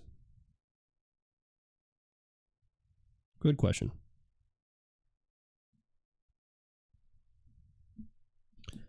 And hey, thank you for all the follows today. Welcome in, everybody. Damn. I'm surprised you didn't duplicate the leg. Well, I didn't duplicate it because they're not the same position, actually. So this leg is going more towards us in perspective, whereas this leg is rotated laterally outwards. So you can kind of see how it's facing more this way, right? Whereas this one's going more forward. So if I had duplicated the leg, it actually would not be super accurate to the reference. You can kind of see here how you can see a little bit more of the inner leg right there. So that's the main reason why I didn't duplicate it. But that's a good question. Yeah, it's not to say you can't duplicate it. You definitely could, but sometimes you got to be cautious because you also don't want to make something that looks and feels too flat. And oftentimes duplicating can lead to a flatter image because of all the symmetry that's going on.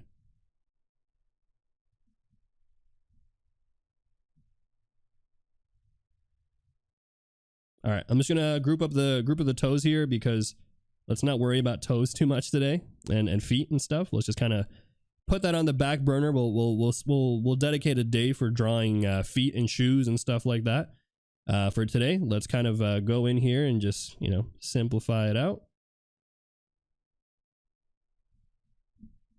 Cool. All right, there you go. We've done it, guys. We've knocked out all the legs. Let's go in here and let's color these out. Okay, let's color these out, and I think we'll be good to go here on this leg. Hold on. I want to do a few things before we jump in. Let's see. Just add a little bit of gesture right here. I'm going to bring this foot back in more. Yeah, that looks good. Okay, cool. Cool. Let me let me erase this. I forgot that I drew this. Oops. All right. Muscular legs. Easy peasy. All right. What do you do in animation if you don't mind me asking? I animate. Yeah, that's kind of what I do. I do a lot of things for work at Powerhouse, which, by the way, if you guys are new here, really quick, I do run ads on my stream every hour. One's gonna be running right about now, and if you do get an ad, thank you again. They help keep my streams monetarily viable and allow me to do what I'm doing out here on Twitch. But if you don't want to see any ads, do consider subscribing or using a Prime sub. But either way, hope to see you after the ad break.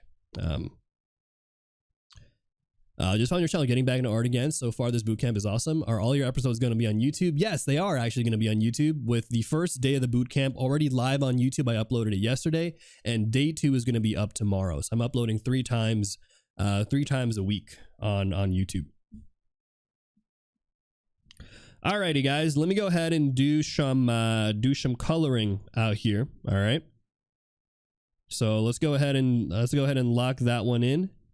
Lock in some colors, and then I think we'll be good to go with moving on to the next reference there, and we'll talk about the back side of the leg. All right, hefty stream today for sure.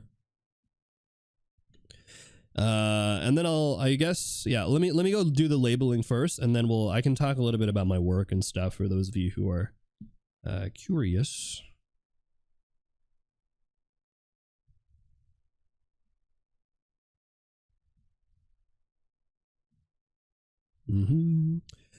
Do I do any animation tutorials? I do not, mostly because I think it's really hard to, and I don't know. I think honestly, what's more important than I think to really get good at animation, I think it's like better to just learn the fundamentals, like perspective and form. Not to say that there aren't animation specific things to learn, but I think it's hard to teach animation, to be honest. So not yet. Maybe at some point in the future, once feel more confident in my skills as an animator, I can definitely talk a bit more about that. I've not done the raffle yet. I'm gonna do it maybe after we finish labeling this, because I wanted to at least do one set here with you guys. Okay, but let me go ahead and color these out. All right. So let's start off here with a nice little color for the sartorius muscle first. Let's kind of do that one here. And again, I'm gonna label all these muscles after. So don't worry if you're kind of like, yo, what is this and that? You know, I'll go over them. All right. So I'll label them all out, but this is more for you guys as a reference, so you guys can use this to, you know, whatever means that you're looking to use it for. Okay, cool. But we're going to start off here with the sartorius muscle on the side right here, and basically the sartorius muscle is going to combine is going to go all the way down here, wrap behind the quads, come back around here, and actually connect with the these muscles right here on the side, and these are going to basically be those interior muscles, the abductor or adductor. I always forget it's abductor or abs, whatever. Yeah, but let's see here. Fruit roll-up muscle. No, that is not the fruit roll-up muscle. But yeah, so let's go ahead and color that one out. So the inner muscles are going to connect here to the side like so. But these are going to be tendinous, so let me actually desaturate that a little bit here. So we're going to kind of add a little bit of a desaturation. Let's go lock in the quad muscles, which I'm going to color slightly different colors here. You have here the vastus medialis, all right. Vastus lateralis right here. And then here we'll do this one like this. Rectus femoris right here. Okay. Cool. Hopefully this is good so far.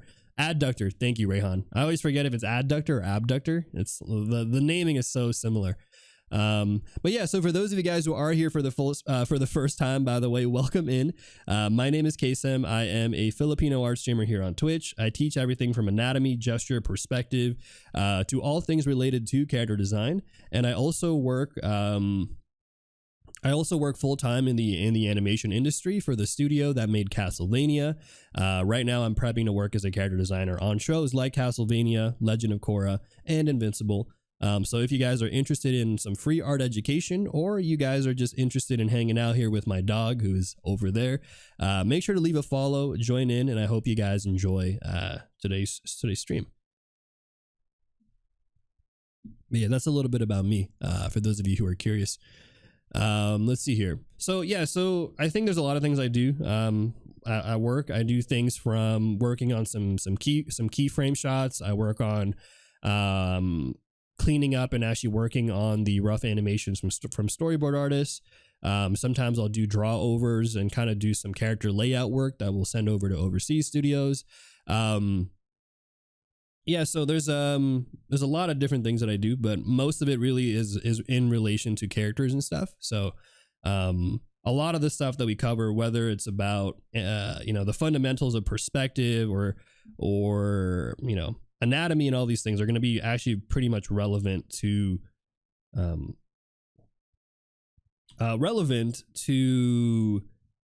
drawing and doing stuff like animation, if that is something you guys are interested in. Let's see here. Kaycem, how old am I? I'm somewhere between 21 and 65. Yeah. I have not worked on Castlevania. I joined after. But I'm gonna not tell you guys what I'm working on now, because just for the sake of secrets. All right, but let's go ahead and color another one here. And also NVQ. Welcome back in.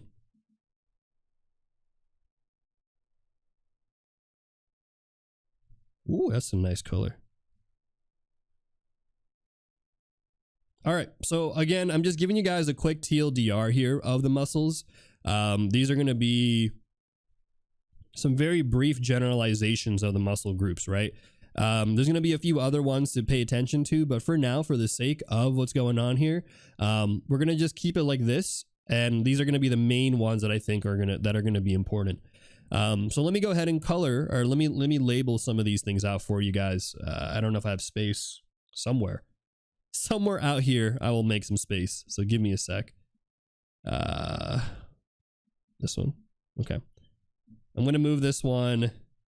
Oh, here's what we're going to do. I'm just going to get rid of the reference. We don't need the reference anymore. Okay.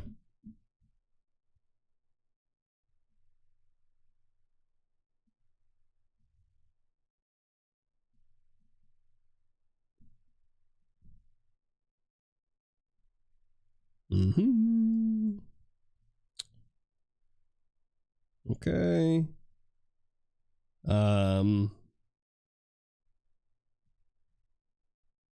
Other colors here. I'm going to be combining some of the muscle groups together, so just kind of keep that in mind. We're going to be grouping some of these up. So, yeah. Let's see here. What type of tablet is this? This is called the iPad Pro. 57. Yeah, I'm 57. Exactly.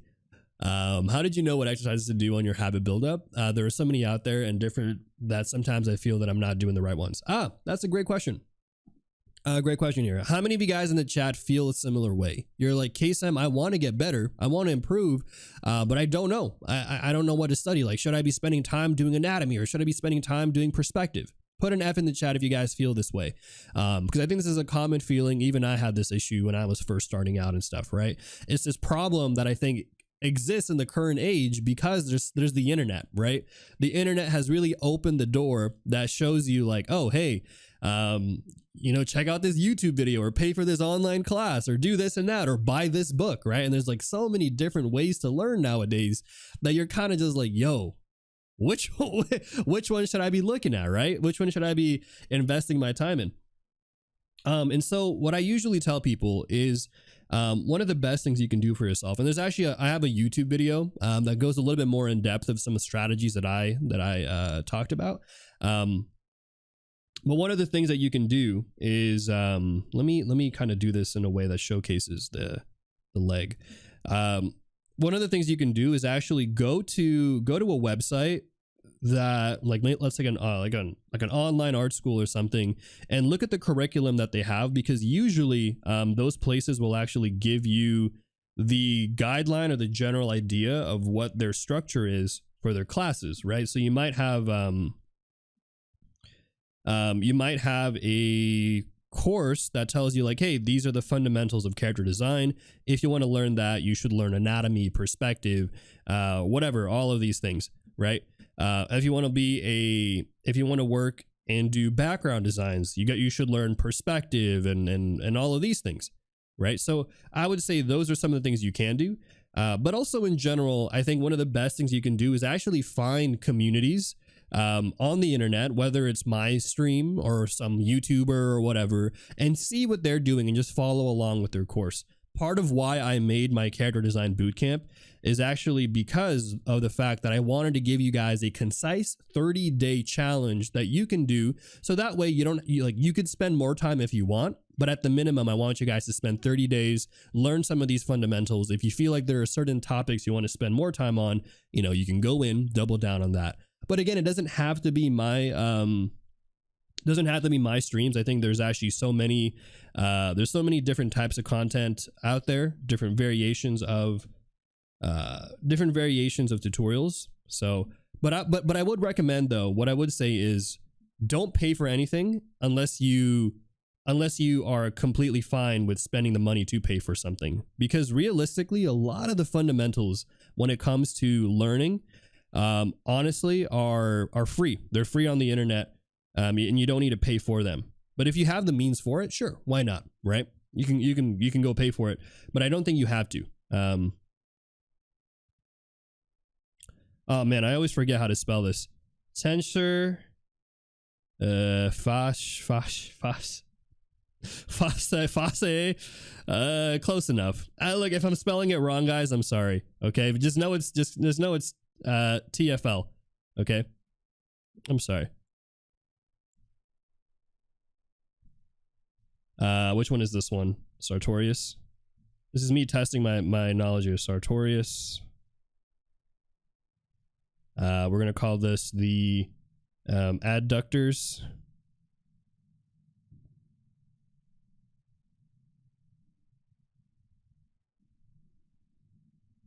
I'm just gonna group them up, but there's a bunch of other muscles there, like the gracilla and all that stuff. Don't worry about it. You don't need to know it. Some YouTuber. Yeah, I also have a YouTube channel as well too. You guys can check me out there. I'm a gamer and I do game design. My gift works a lot of drawing, so I want to know all of more about it. So that's why I'm here now. Oh, that's super cool. That's super awesome. You woo. Yeah, we teach art out here on Twitch, and again, a lot of what I teach here, even though you guys are seeing all the anatomy and stuff now, we do start off here so that it's accessible not only to the more advanced people, but also to beginners as well. So I show you guys how I go from a very simple, basic shape like this, right? This kind of basic cylindrical shape that I think anyone can kind of start doing and start thinking about. And then from there, starting to add in all the basic shapes and forms, and then eventually working on the muscles that we're seeing here. So, I know that the topic right now we're on is pretty advanced, but we do cover it. We do kind of get to some of the basics. Rectus femoris. Oof. Am I right on this? Man, dude, I haven't had to write these out. I know the names. I just haven't had to write these down in a long time. So I apologize. Okay. I apologize if I'm spelling it wrong here.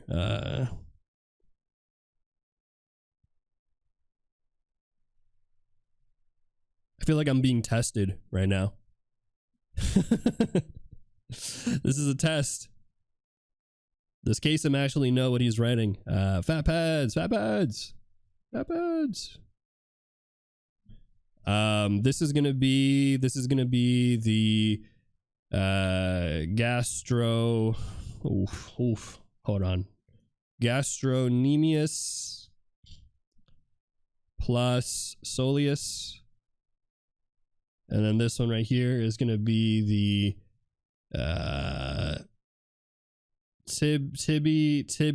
tibialis anterior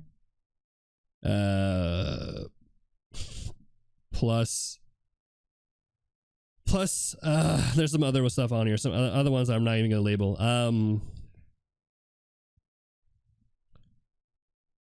Plus more. Okay. Just group them together. That's all you need to know.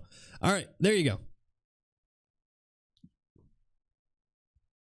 All right, guys. I think that's all of it for the labels out here. For those of you who wanted all the juicy names and all that stuff, there it is. Okay, cool.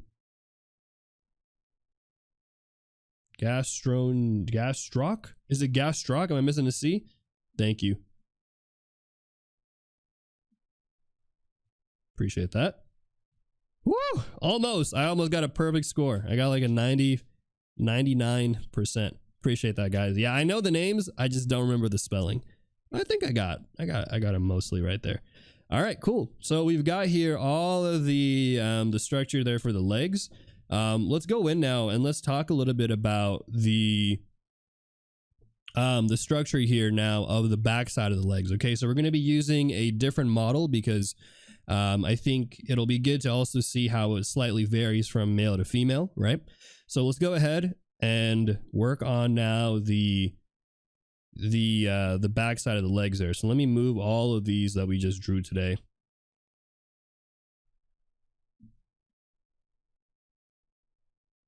Okay, where's that reference?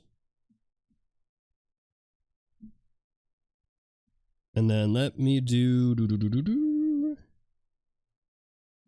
what happened to this? Oh no, did I crop it? Damn, I cropped that patella drawing that I did earlier. That sucks. Okay, well, it's fine. We have the VOD for that. You guys can remember. Why didn't I get the back of the mail? I have one. We're saving it for tomorrow. Look, see? We got one for the back of the mail, but I figured I wanted to diversify here since we spent all this time drawing a male character. I didn't want you guys to be like, wow, Kaycem only draws men. You know what I'm saying? No. I wanted to, look guys, I wanted to show you guys that, you know, we can draw males and females and the anatomy and the legs are going to be kind of the same, but they're also going to be a little different. Okay. Gonna be a little different there. All right, but let's go ahead now and let's jump into drawing this portion here for the legs. Okay, hopefully this has been helpful so far for you guys. Seeing the process here that I got. Now we're going to start off again with some basic shapes. Okay, so easy, nice, simple shapes right here. We're going to go ahead and kind of lock in some of the general forms, lock in some of the simple kind of shapes that we talked about earlier. And again, I want to remind you guys that when you're drawing legs or anything really in the human body, I would always tell people to just focus on the simplified structures first, and then from those simplified structures, then start building out some of the details, right? Building out some of the structure, building out some of the form that we got there. All right, so let's go ahead and kind of lock some of this out, okay? Did I get the front legs for the female by chance? Yes, so we're going to be doing that as well. Thursday stream, we're going to be going over drawing a muscular female from front view as well. So we got a good variety, I would say. Okay. All right, so let's go ahead here. Starting out with a simple shape. This is what I like to use for the structure here for what's it called? The pelvis. Let me just get my dog. Where's my dog at? Where's he at though? And then you have the follow Choco BB. Welcome in, guys. So again, simple kind of structure here, right, for the pelvis. And we're going to be using kind of this bucket shape here using, here's that center line here. And right now, I'm not even focused at all on all the anatomy and all that stuff, right? Don't worry about the volumes that we're seeing. Just focus on the basic shapes. Also, Ricky, thanks for hanging out here, Ricky. Appreciate you dropping in. And thank you for the follow, Choco. All right, but let's go in and let's start working on some of the basic shapes. But actually, before then, let's talk a little bit about gesture. All right, so some of the cool gestural things you can do for drawing a leg are to kind of follow the rhythm here of those quad muscles we talked about earlier, right? and then kind of use that to help you establish some flow here for the form. So you could definitely do some of that, right? You can add some of that gesture in there. Maybe you go like this and add a little bit of gesture, kind of find those rhythms, right? So you definitely can do that. But right now we're going to go in. Let's just focus on the simplified volumes here. So we're going to go in like this, lock in here the kind of this volume for the leg, and then we'll work on adding in some more volume there for the lower leg as well. Okay. All right, chat, stay focused. Chat, I need y'all to stay focused, chat. What color were her shoes? What color were her shoes? Chat, are you guys focused? Hmm.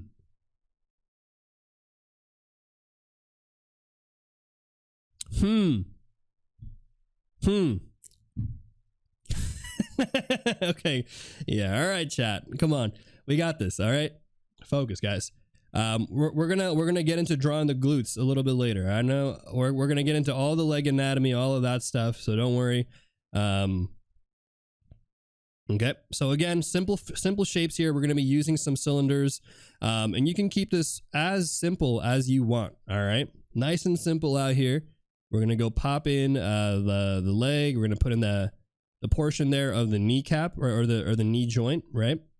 And we're going to use this as our base guideline just to kind of get familiar with how the volume of the leg works. Because I always tell people, I think learning the basic shapes is going to be the easiest way to actually leveling up your skills out here. All right, let's go in and let's lock in those shoes or the feet right here. And I can't really see it, so I'm just going to kind of imagine what's going on there. But you can imagine there's a little bit of volume here. Simple shapes again. Maybe a little bit of perspective like this.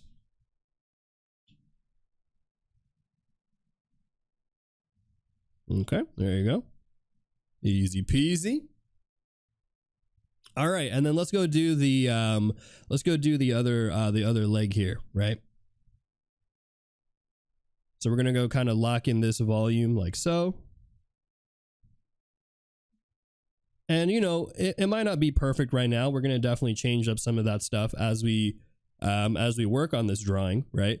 But it's again good to just start off with some of these basic shapes and get really comfortable with visualizing these basic shapes in your design. All right. All right. The shoes are white, guys. Yeah, they're a little cropped, so a little deceiving, I guess. All right, let's go in and we're gonna kind of put in here the proportions. Boom, boom, boom, like so. All right. All right, and again, if you can do this step right here, this first step right here, I feel like this is again really the hard part of drawing out the human body, right? The simplification of the forms. If you can get comfortable understanding and visualizing this, I feel like you've basically gone a long way in accomplishing majority of the challenge of drawing.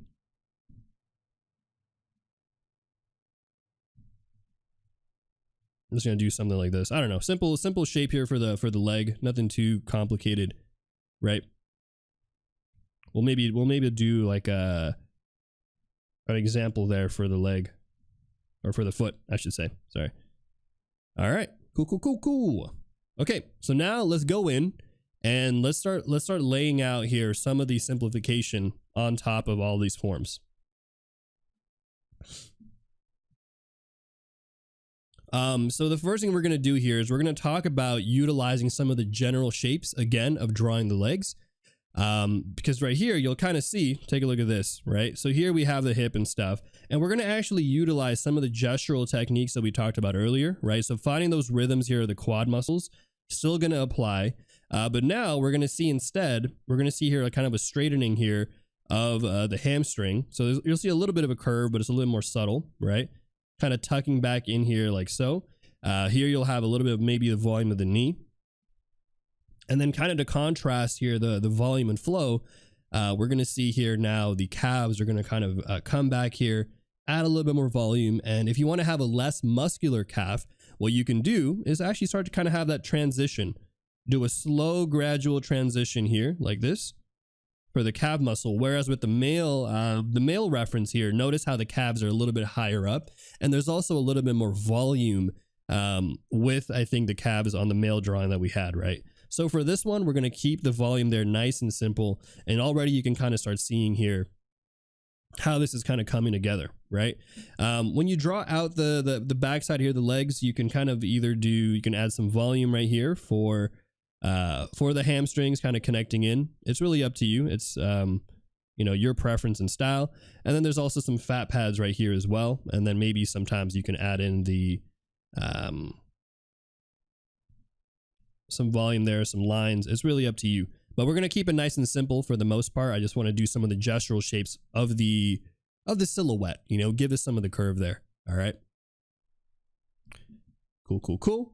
But yeah, let's go in now and let's start knocking out here the calves on this side, and you'll kind of already see here how we're kind of getting some interesting shapes utilizing the underlying kind of forms that we've established earlier to help give us a bit more of a guideline.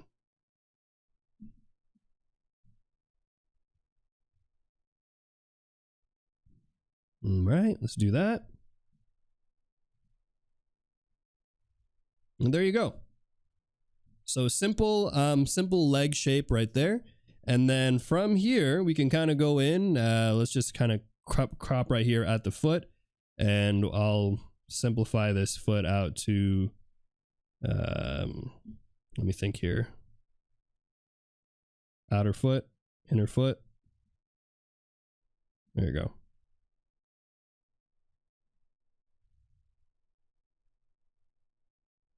Cool. All right, so already off the bat, I think we're in a good spot here for drawing out the legs. We've got here the general structure of the legs. We've got here maybe some simplified volumes. Maybe we'll actually bring this ankle a little bit more front forward here. There you go. But again, mostly just focusing here on the general shapes, and then leveraging that to you know, give us a bit more of the gesture of the leg here. So we're going to look at some of the rhythms that we've got right here. So let's do, actually, hold on. Let's go add here the glutes as well. So here, the volume is going to kind of wrap around kind of that center line right there. And we'll talk again about the anatomy of the glutes, so don't worry too much about that. But just know here, there's like a bit of volume going on right here. Boom, boom, boom. And then we're going to have maybe maybe a little bit of a line right here to showcase how the muscles kind of tuck back in there. All right. So I'll do it here on both sides. Actually, I'll do it on one side, and then we'll add in the details for the other leg, kind of like what we did here for this one. All right. But you can kind of imagine already from here, what we're going to have is a little bit of gesture across the board for all of these components. So let me go ahead and duplicate this and move it over here, right? And let's kind of add that line there.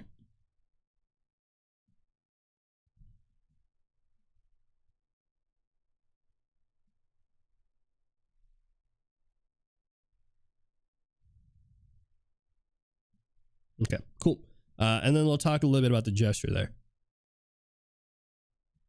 But yeah, let me know if this is if this makes sense so far, guys. Hopefully this is not too confusing. Again, we're going to be looking here for those rhythms, right? So notice how there's a nice kind of curvature rhythm right here for the quads, and then they kind of straighten back down like so. And then here you'll kind of see, obviously, the curves are the glutes. Then it'll kind of do a subtle curvature a little bit lower here, and then that also will straighten out as well. You have here a curvature for the knee, and then here you'll have a curve, kind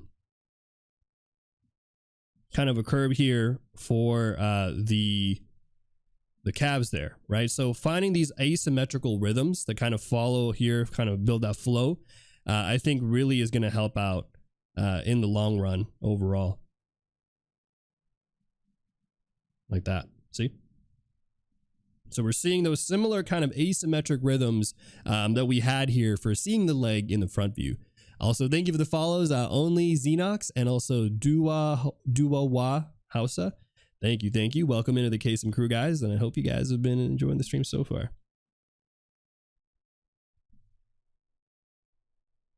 All right.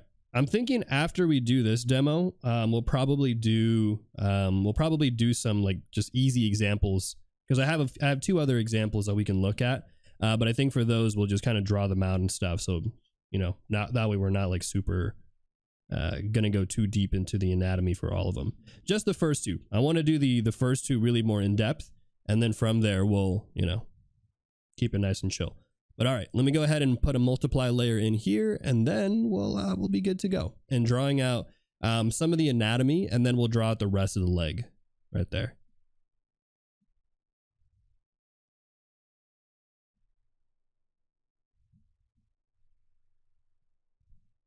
Woo-wee.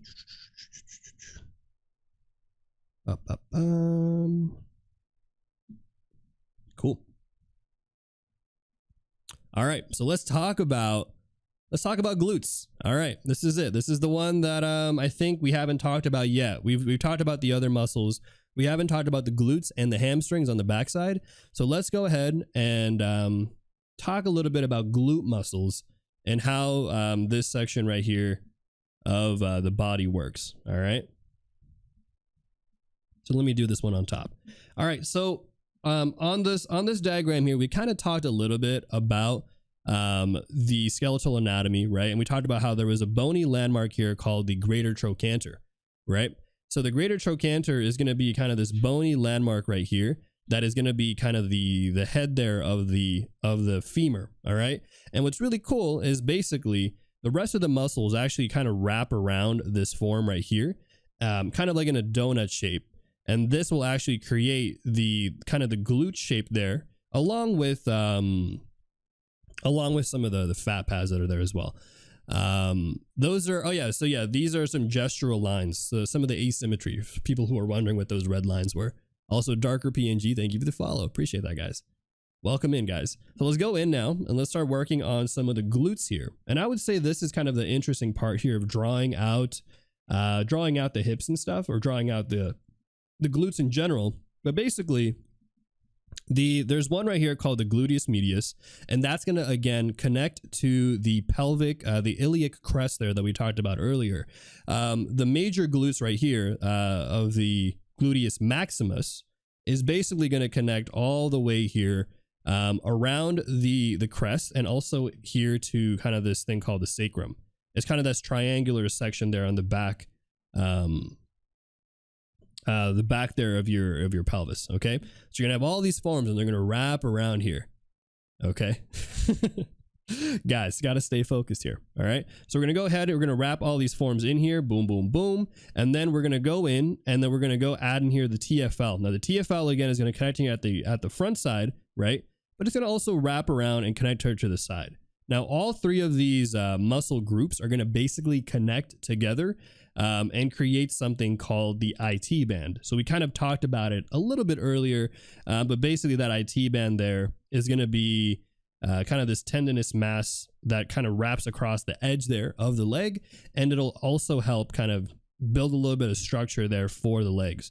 Now, again, you might hear this IT band being referenced a lot in sports and stuff, because it's a common place where you'll actually get some injuries sometimes as an athlete. So, you know, definitely want to watch out for that. But this is going to be there, the glutes. Okay.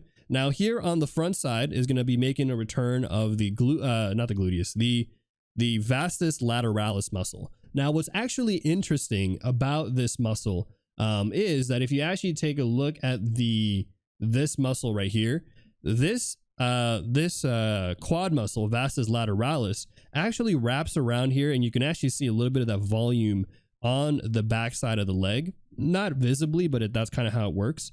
So it kind of wraps around there on the side. And then here, finally, we're going to have something called the hamstring muscle. Yeah, the iliotibial. Yes. I'm glad you guys know this one. All right, good.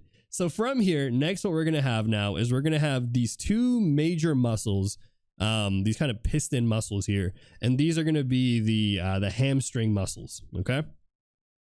Now the cool thing about the hamstring muscles basically are, you can think of these as kind of like the biceps of the legs. They kind of go like this in this form, and then they kind of wrap up here on towards the hamstring, and they're kind of like piston like. So they kind of go in and then they connect on each end here of the leg, right here, like that. Boom, boom, boom. Okay. And again, a lot of the functionality of the hamstring basically is to help kind of raise the leg and move the leg around and stuff. So kind of keep that in mind. They're going to be connected to the tibia right here and on each end. Okay. So we've done all that. And remember, this is the knee, this is the patella here, and this is going to be that femur bone right here. And then eventually the tibia over here. All right. Cool, cool, cool. But then from here, we're going to have now a section of fat pad, interestingly enough. And this fat pad is going to help cushion this gap right here between the back of the knee there, right? So a nice little juicy fat pad there will kind of help cushion it out just a little bit. Okay. Also, hey, Lil, welcome back in, Lil Gil. I did finish my work yesterday. And also thank you for the follows, guys. Creative Hysteria, Drawdrigo, and Mila Miracles. For those of you guys that were coming in here for the first time, I would love to know how you guys came across my stream today. What brought you guys here? If you guys don't mind telling me, like, did you guys come here from recommended? Was it from the front page? Was it from a raid that I just totally ignored? I don't know. Let me know in the chat. But all right, let's go now and talk a little bit about the lower legs. Now, personally, guys, personally, I feel like the, what's it called? I think the anatomy of the backside is actually easier than the anatomy of the front side there. And what the heck? Speaking of raid, oh shoot, we actually did get a raid today from Ink of Violet. Hey, let me give a quick shout out to Ink of Violet for you guys. I actually just found their stream recently. Incredible streamer out there on Twitch. So let me do Ink of Violet. Ink, I can't spell ink. Don't mess this up. Ink of Violet, guys. They're an incredible digital artist. I love their just UI. They got a card game going on there. Incredible stuff. Go check out Ink of Violet. They are making some really dope stuff over there. And for those of you guys who are coming in here from Ink of Violet stream, welcome in. My name is Kaycem. I am a Filipino art streamer here on Twitch, and I teach everything from anatomy, gesture, perspective to all things related to character design. I also work full-time in the animation industry for the studio that made Castlevania. And right now I'm prepping to work as a character designer on shows like Castlevania, Legend of Korra, and Invincible. So if you guys are interested in some free art education, or you just want to hang out with my dog who is sleeping over there, do leave a follow out here on my streams. And if you're watching from YouTube, make sure to like and subscribe the video, all of that stuff. But yeah, welcome in everybody who's coming in here today. Wow, a lot of people coming in. Today we're talking about the leg anatomy. So I covered here how to go from the simple basic shapes. I'll show you guys really quick for those of you coming in, because I know there's a lot of you. But we go in here from the basic simple shapes here. Then we talked about the skeletal anatomy. Then I talked a little bit about some of the gestures and forms for drawing out the legs. Then we drew in the muscles. Then I colored it out and I talked a little bit about gesture. And then now we're working on the back side here of the legs. And so we kind of start off again with some basic shapes, then going in, drawing in some of the gesture, and then showing in here now some of the basic forms. All right. So there you go. That is what we're working on today right now. And so we're actually getting into the juicy part here of the lower legs. All right. So we're going to get into some lower leg calf muscles. Hopefully this is interesting to you guys. Let me know in the chat if you guys have ever struggled with drawing legs before. Put an F in the chat if this is something you've been like, damn, Kaycem, legs are tough. Every time I try to draw legs, it's rough. It's rough out here. All right. So let's go ahead and talk a bit about them. So here we're going to get into now the hamstring muscle. And what's really cool about the hamstring is you can basically, or not the hamstring, sorry, the calf muscles. The calf muscles are basically comprised of two muscle groups here. You got here the gastrocnemius muscles. Okay, they're kind of two piston shapes here, and they actually go in line into the interior side right here, in the inner side there of the leg, right? But then obviously you're going to have the fat pad that I talked about earlier, and that's going to kind of line in here. And then you're also going to have here something called the soleus muscle underneath, which you'll be seeing more of on the outer side. So you're not really going to see it too much. But basically, these are the two muscle groups that create the calves, and that's about it. Easy peasy. Connect that all the way down here to the foot. You got here your ankle bone, the Achilles heel. And then here you've got the, what else? What else am I missing on here? I think that's honestly that's about it. You might have the the tibialis anterior, which is going to also kind of wrap around here like so, and then that's going to connect right there. But there you go. That's really it. That's really it for the legs. Easy peasy. Easy peasy. All right. Where is the cankle? Yeah, well, we can draw a cankle real quick. All right, but there you go. So again, that's going to be the general anatomy. So what I'm going to do now, guys, is I'm going to go ahead and kind of draw out the other side there, and then we'll label it. And then I think with you guys, what I want to do is we'll just answer some questions, because I know earlier we've definitely gotten a lot of questions about drawing legs and all that stuff. So, or just in general, questions about me and about who I am. So feel free to ask any questions, guys, out here in the chat. If you're curious about what I do for work or what I'm doing out here on stream, or I don't know, maybe you're curious. Earlier, we talked a bit about how I was able to pivot from software engineering into working in the animation industry. So if there are any questions, feel free to ask out there in the chat. In the meantime, I'm going to go ahead and draw the other leg, but this one I'll kind of speed run a little bit with you guys. All right. Let me see. I think there was a question earlier about burnout. I don't know. You guys want to talk a bit about burnout? Let's see. How many of you guys in the chat have ever struggled with burnout? Or maybe how many of you guys in the chat, put an F in the chat if you're currently struggling with burnout as well. I think burnout is a tough one, and it's one that I think happens all too often. It's one that I try to avoid when I can, because fun fact, I basically draw for about 12 hours a day. So I stream on Twitch about 4 hours. And then I go do studio work for about 8 hours. And so I always try to avoid burnout when I can, though I think even those things are hard to avoid, right? Especially on just like, sometimes there's like a season with work that's like really busy, and you just kind of have to put those extra hours in. So we can talk a little bit about that if that's something you guys are interested in, dealing with burnout, how to overcome it, how to avoid it. I'm trying to think other topics we can chat about. Let's see here.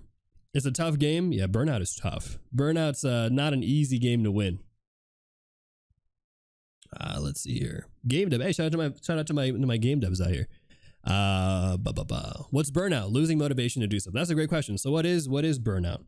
I think honestly, there is some aspect of losing motivation when it comes to burnout. I think burnout, from my perspective, usually occurs when you have overworked yourself, right? I think there are cases where people feel motivated, but they haven't done anything, and that kind of also leads to them not feeling motivated. But I think when I think of burnout, I'm thinking more along the lines of you've done a lot and you just feel so tired and you feel like you don't want to do anymore. I don't know. Is that how other people think about burnout too? There's probably a much better definition. But again, that's kind of like my quick general take there on how I view burnout. I think in general, a lot of the times burnout happens as artists because we want to deal with a lot of things. We want to do a lot of things. And then sometimes we don't give ourselves enough time to either take breaks or do the things that we want to do as well, right? So in an art sense, I get this all the time where in the professional world, I have a lot of people a lot of coworkers and stuff who tell me they're burnt out because, they're only working on stuff that they have to do for work, but they haven't drawn anything for themselves. And so the fun of art no longer exists because they're not drawing for fun. They're not drawing for the reason why they started drawing in the first place, right? And so oftentimes I think a good way to balance dealing with burnout, other than the obvious stuff like manage your time and take breaks and stuff, is personally, I think adding in a time in your day, at least from an artist perspective, a time in your day to really go in and just, dedicate time for yourself, I think can actually go a really long way to giving yourself a little bit more of a breathing room, more of a break, because I feel like we have a tendency as artists to just keep wanting to get better, keep trying to chase that next thing, right? We see somebody on Instagram who's like, damn, They're 13 years old and they're popping off and they're doing this and that. Meanwhile, I'm still struggling with whatever it is I'm drawing. I need to get better faster, right? Put an F in the chat, guys. If you've ever told yourself that, you're like, why am I so behind with my art, but everyone else is so much better? Everyone else is getting better so much faster. What am I doing wrong, right? Why am I so behind? Why am I still plateauing? And so there's sometimes this constant need that we feel like we have to keep doing to, improve and get better because everyone else is getting better. So that I think is also related to burnout. And one of the things that you can do is, obviously focusing on yourself and kind of pacing it for your own schedule and what works for you and what feels right and comfortable to you. Because if you start trying to pace your life based off of how other people are performing, it's honestly just a recipe for burnout. One of the easiest ways to get burnt out is trying to compare yourself and pace yourself the way that other people are doing it, because everyone moves differently. Everyone's at a different stage in their career and their art and their skill, right? And so making sure to have that balance for yourself and remembering that is, I think, really key. But that's a good topic. 20, I've done 6. They're all due tomorrow. I'm a 1,000,000% understanding the burnout feeling. Yeah, that happens too. I think sometimes burnout also exists. This is kind of an interesting thing too, where I think sometimes burnout exists when you feel like you're putting in a lot of effort, but you're not getting the expected reward, right? An example of this is, let's say, for example, you guys have had an inspiration. Like one day you woke up and you're like, oh man, I really want to draw, right? And maybe you've had a period in your life where you just felt like you were so productive. You guys have ever had those where you just you feel like you could do whatever it was, whether it's drawing, studying, or working or whatever. You just were in the zone and you felt good about that. And then the return that you got was good too, right? You worked hard, you got the good reward for it. And so thus, even though you were physically, mentally, psychologically tired or whatever, you still felt good about it because the return was good. Right? So sometimes I think burnout also occurs because you are working really hard, but you don't feel like the return is there. You feel like, why am I trying so hard, but I'm not feeling success? Right? You guys know what I'm talking about there. And so again, this is going to be important because it's going to also relate to understanding your own expectations and making sure that you're setting realistic expectations for yourself. Because sometimes that's the recipe for burnout too, is like you're expecting something to happen and you're putting in all this effort for it and you're just like, doesn't seem like it's paying off kind of thing, right?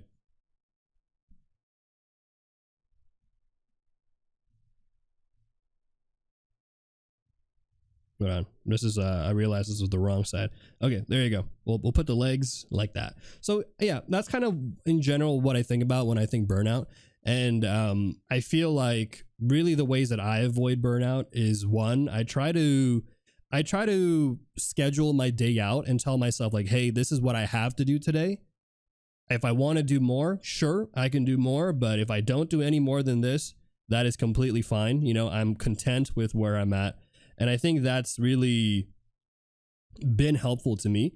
But also I think just listening to your body, I think it's hard. It's hard sometimes when you again, you really want to do stuff, but your body's telling you hey, you should take a break, get some sleep, get some rest, right? It's hard. It's hard to do that sometimes when you're just on the go. You want to keep pushing and you want to keep, knocking out that next thing.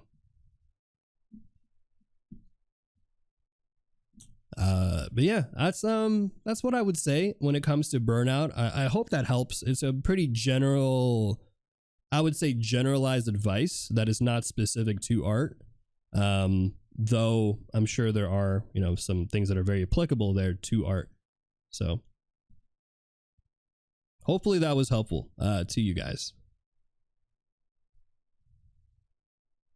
There you go. In the meantime, I've drawn out this leg. Yay, anatomy, legs. Wow, thank you for all the follows today. I honestly am shook. Thank you guys, appreciate it. Hopefully you guys are having a great day so far out here.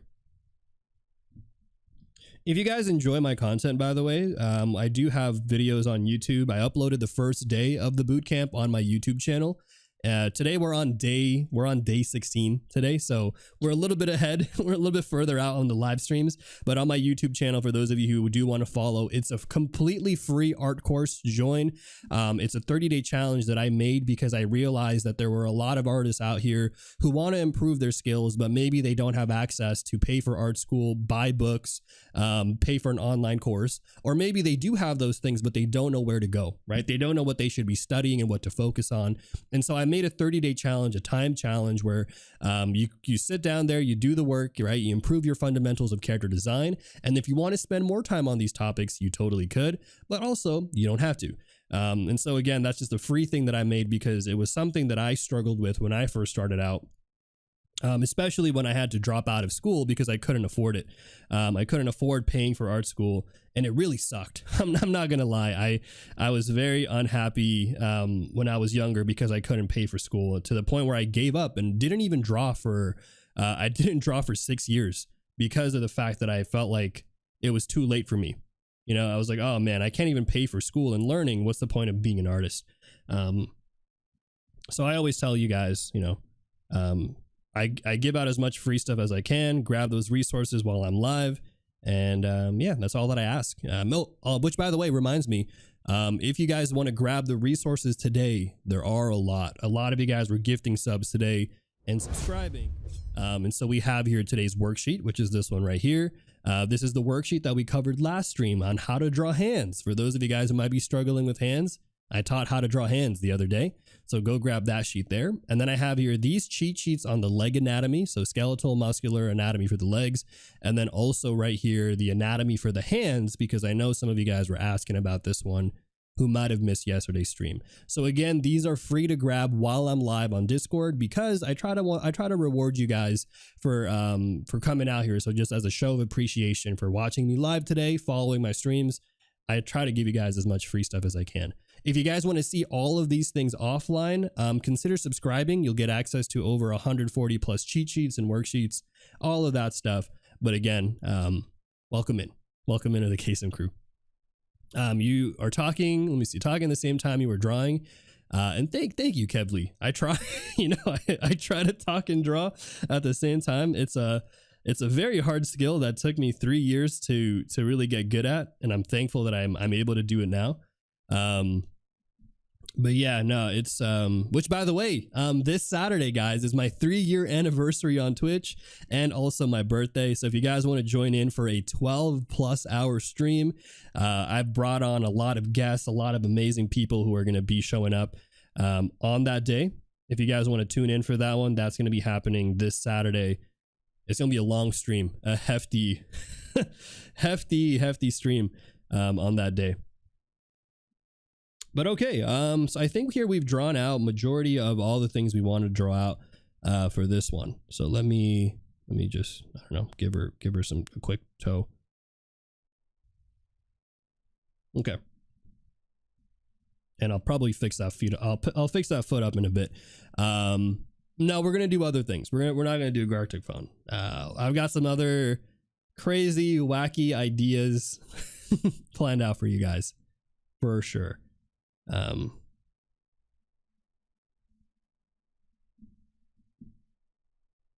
Okay. Simple foot. All right. Cool. Okay, so we've got here, we've drawn out the legs. Let me go ahead and highlight some of these things. I'm gonna color some of the ones that we haven't covered yet, because I think there are some new ones out here that we've introduced. So I want to make sure we cover those. All right. Oh, nice. That's super awesome, Bearded. Welcome into the art world. Welcome back in. I know what it feels like to come back in and stuff. All right. Cool, guys. Let's go ahead and color this one out here, and then I think we'll be good to go for maybe one more example today, and I'll let you guys choose which one we're gonna cover. Okay.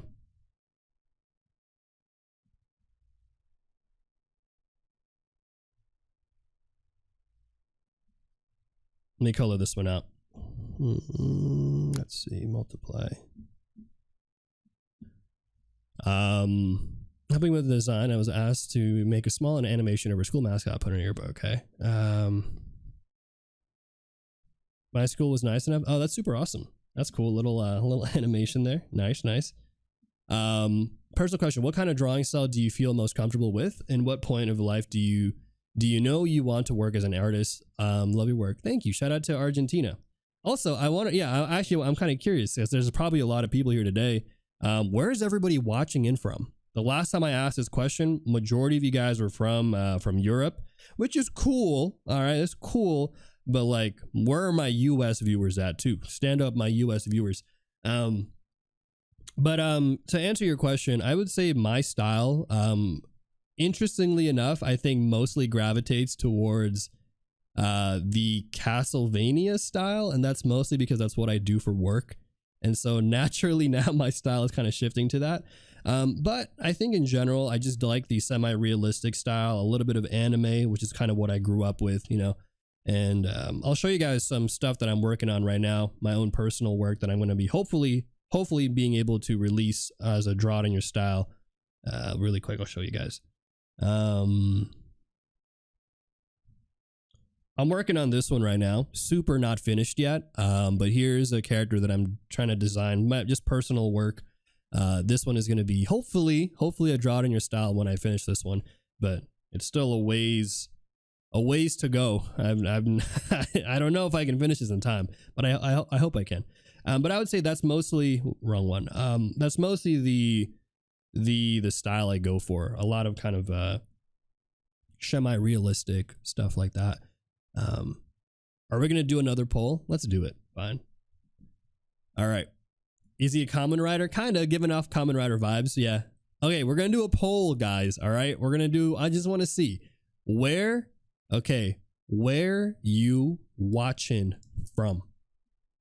Hey, thank you, Rip Dollar. Appreciate that. All right, so we got here North Americas. Okay, this is including Canada and all of that stuff. We got here Central plus South Americas. All right, we're gonna group you in there. Let's throw in my Europeans out here. So we got Europe. There's gonna be Central, West, Eastern, all the Europe, whatever. We've got here. Let's throw in Africa, and then we'll throw in here Asia plus Australia because the time zone. I'd be very surprised if anybody's watching from Australia. All right, vote in here. Let us go see. Vote in the chat right now.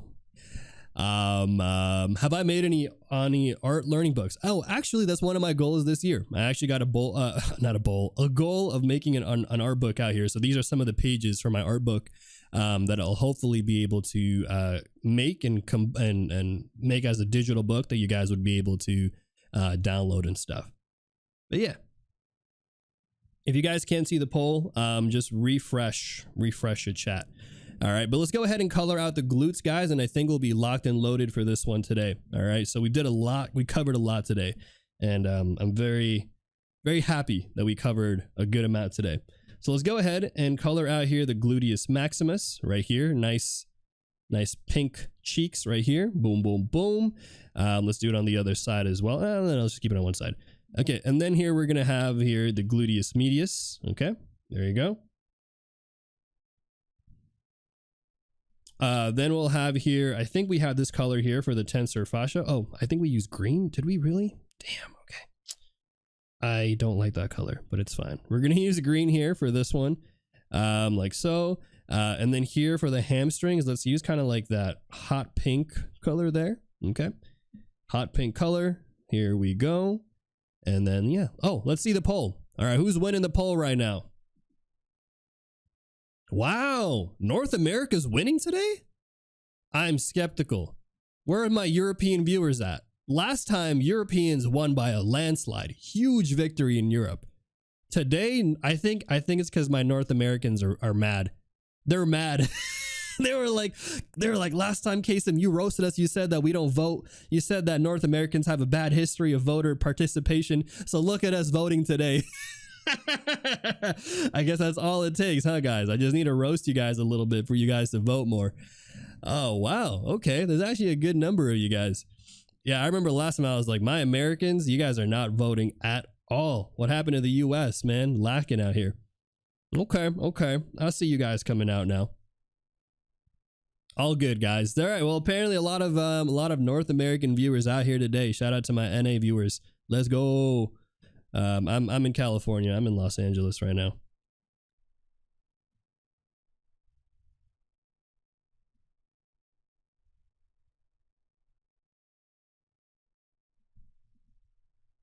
All right, but I would say this is gonna be here. All of the legs. I think if there's anything new that we haven't talked about yet, it's gonna be these. I'm gonna highlight it. I'm gonna label it right now. Okay, we have a guy here. The gluteus maximus, the hamstring. These are fat pads.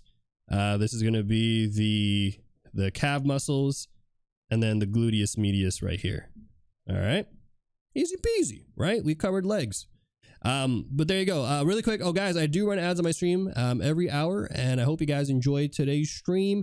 The ads do help keep my streams monetarily viable and allow me to do what I'm doing out here on Twitch. So if you do get an ad, thank you again. And if you don't want to see any ads, consider subscribing or using a Prime sub. But either way, I hope to see you guys after the ad break. Kaycem, hey, how's it going, Rodappy? How'd you learn the muscles aside from just tracing? I learned the muscles from interestingly enough, going to the gym. Yeah, if you guys go to the gym basically has it'll tell you usually the machines, like some of the machines will tell you which muscle groups you're working on. So I would say that's a good way to do it. But also I think I read a lot of books and I watched a lot of videos and I took classes. So those things also helped out as well. Yeah, going to the gym, bodybuilding, guys, easy peasy. You want to really learn anatomy? Go work out.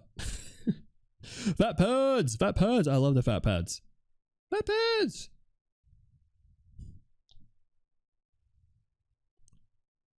Oh shoot! Thank you for the 100 bits, Bello. Thank you, thank you. Gastro. I didn't subscribe in time. Damn. We're gonna do the wheel after this, actually. Yes. Gastrocnemius. Oh my god. I hate writing this one. Plus soleus. Okay. All right. But there you go, guys. We did some leg anatomy today. We covered a lot of anatomy. Damn, the actual amount that we covered today. I didn't think we were gonna do it, but we managed to pull through. We rocking it out here. Everything is good. There is balance again in the universe. All four elements can live together in harmony.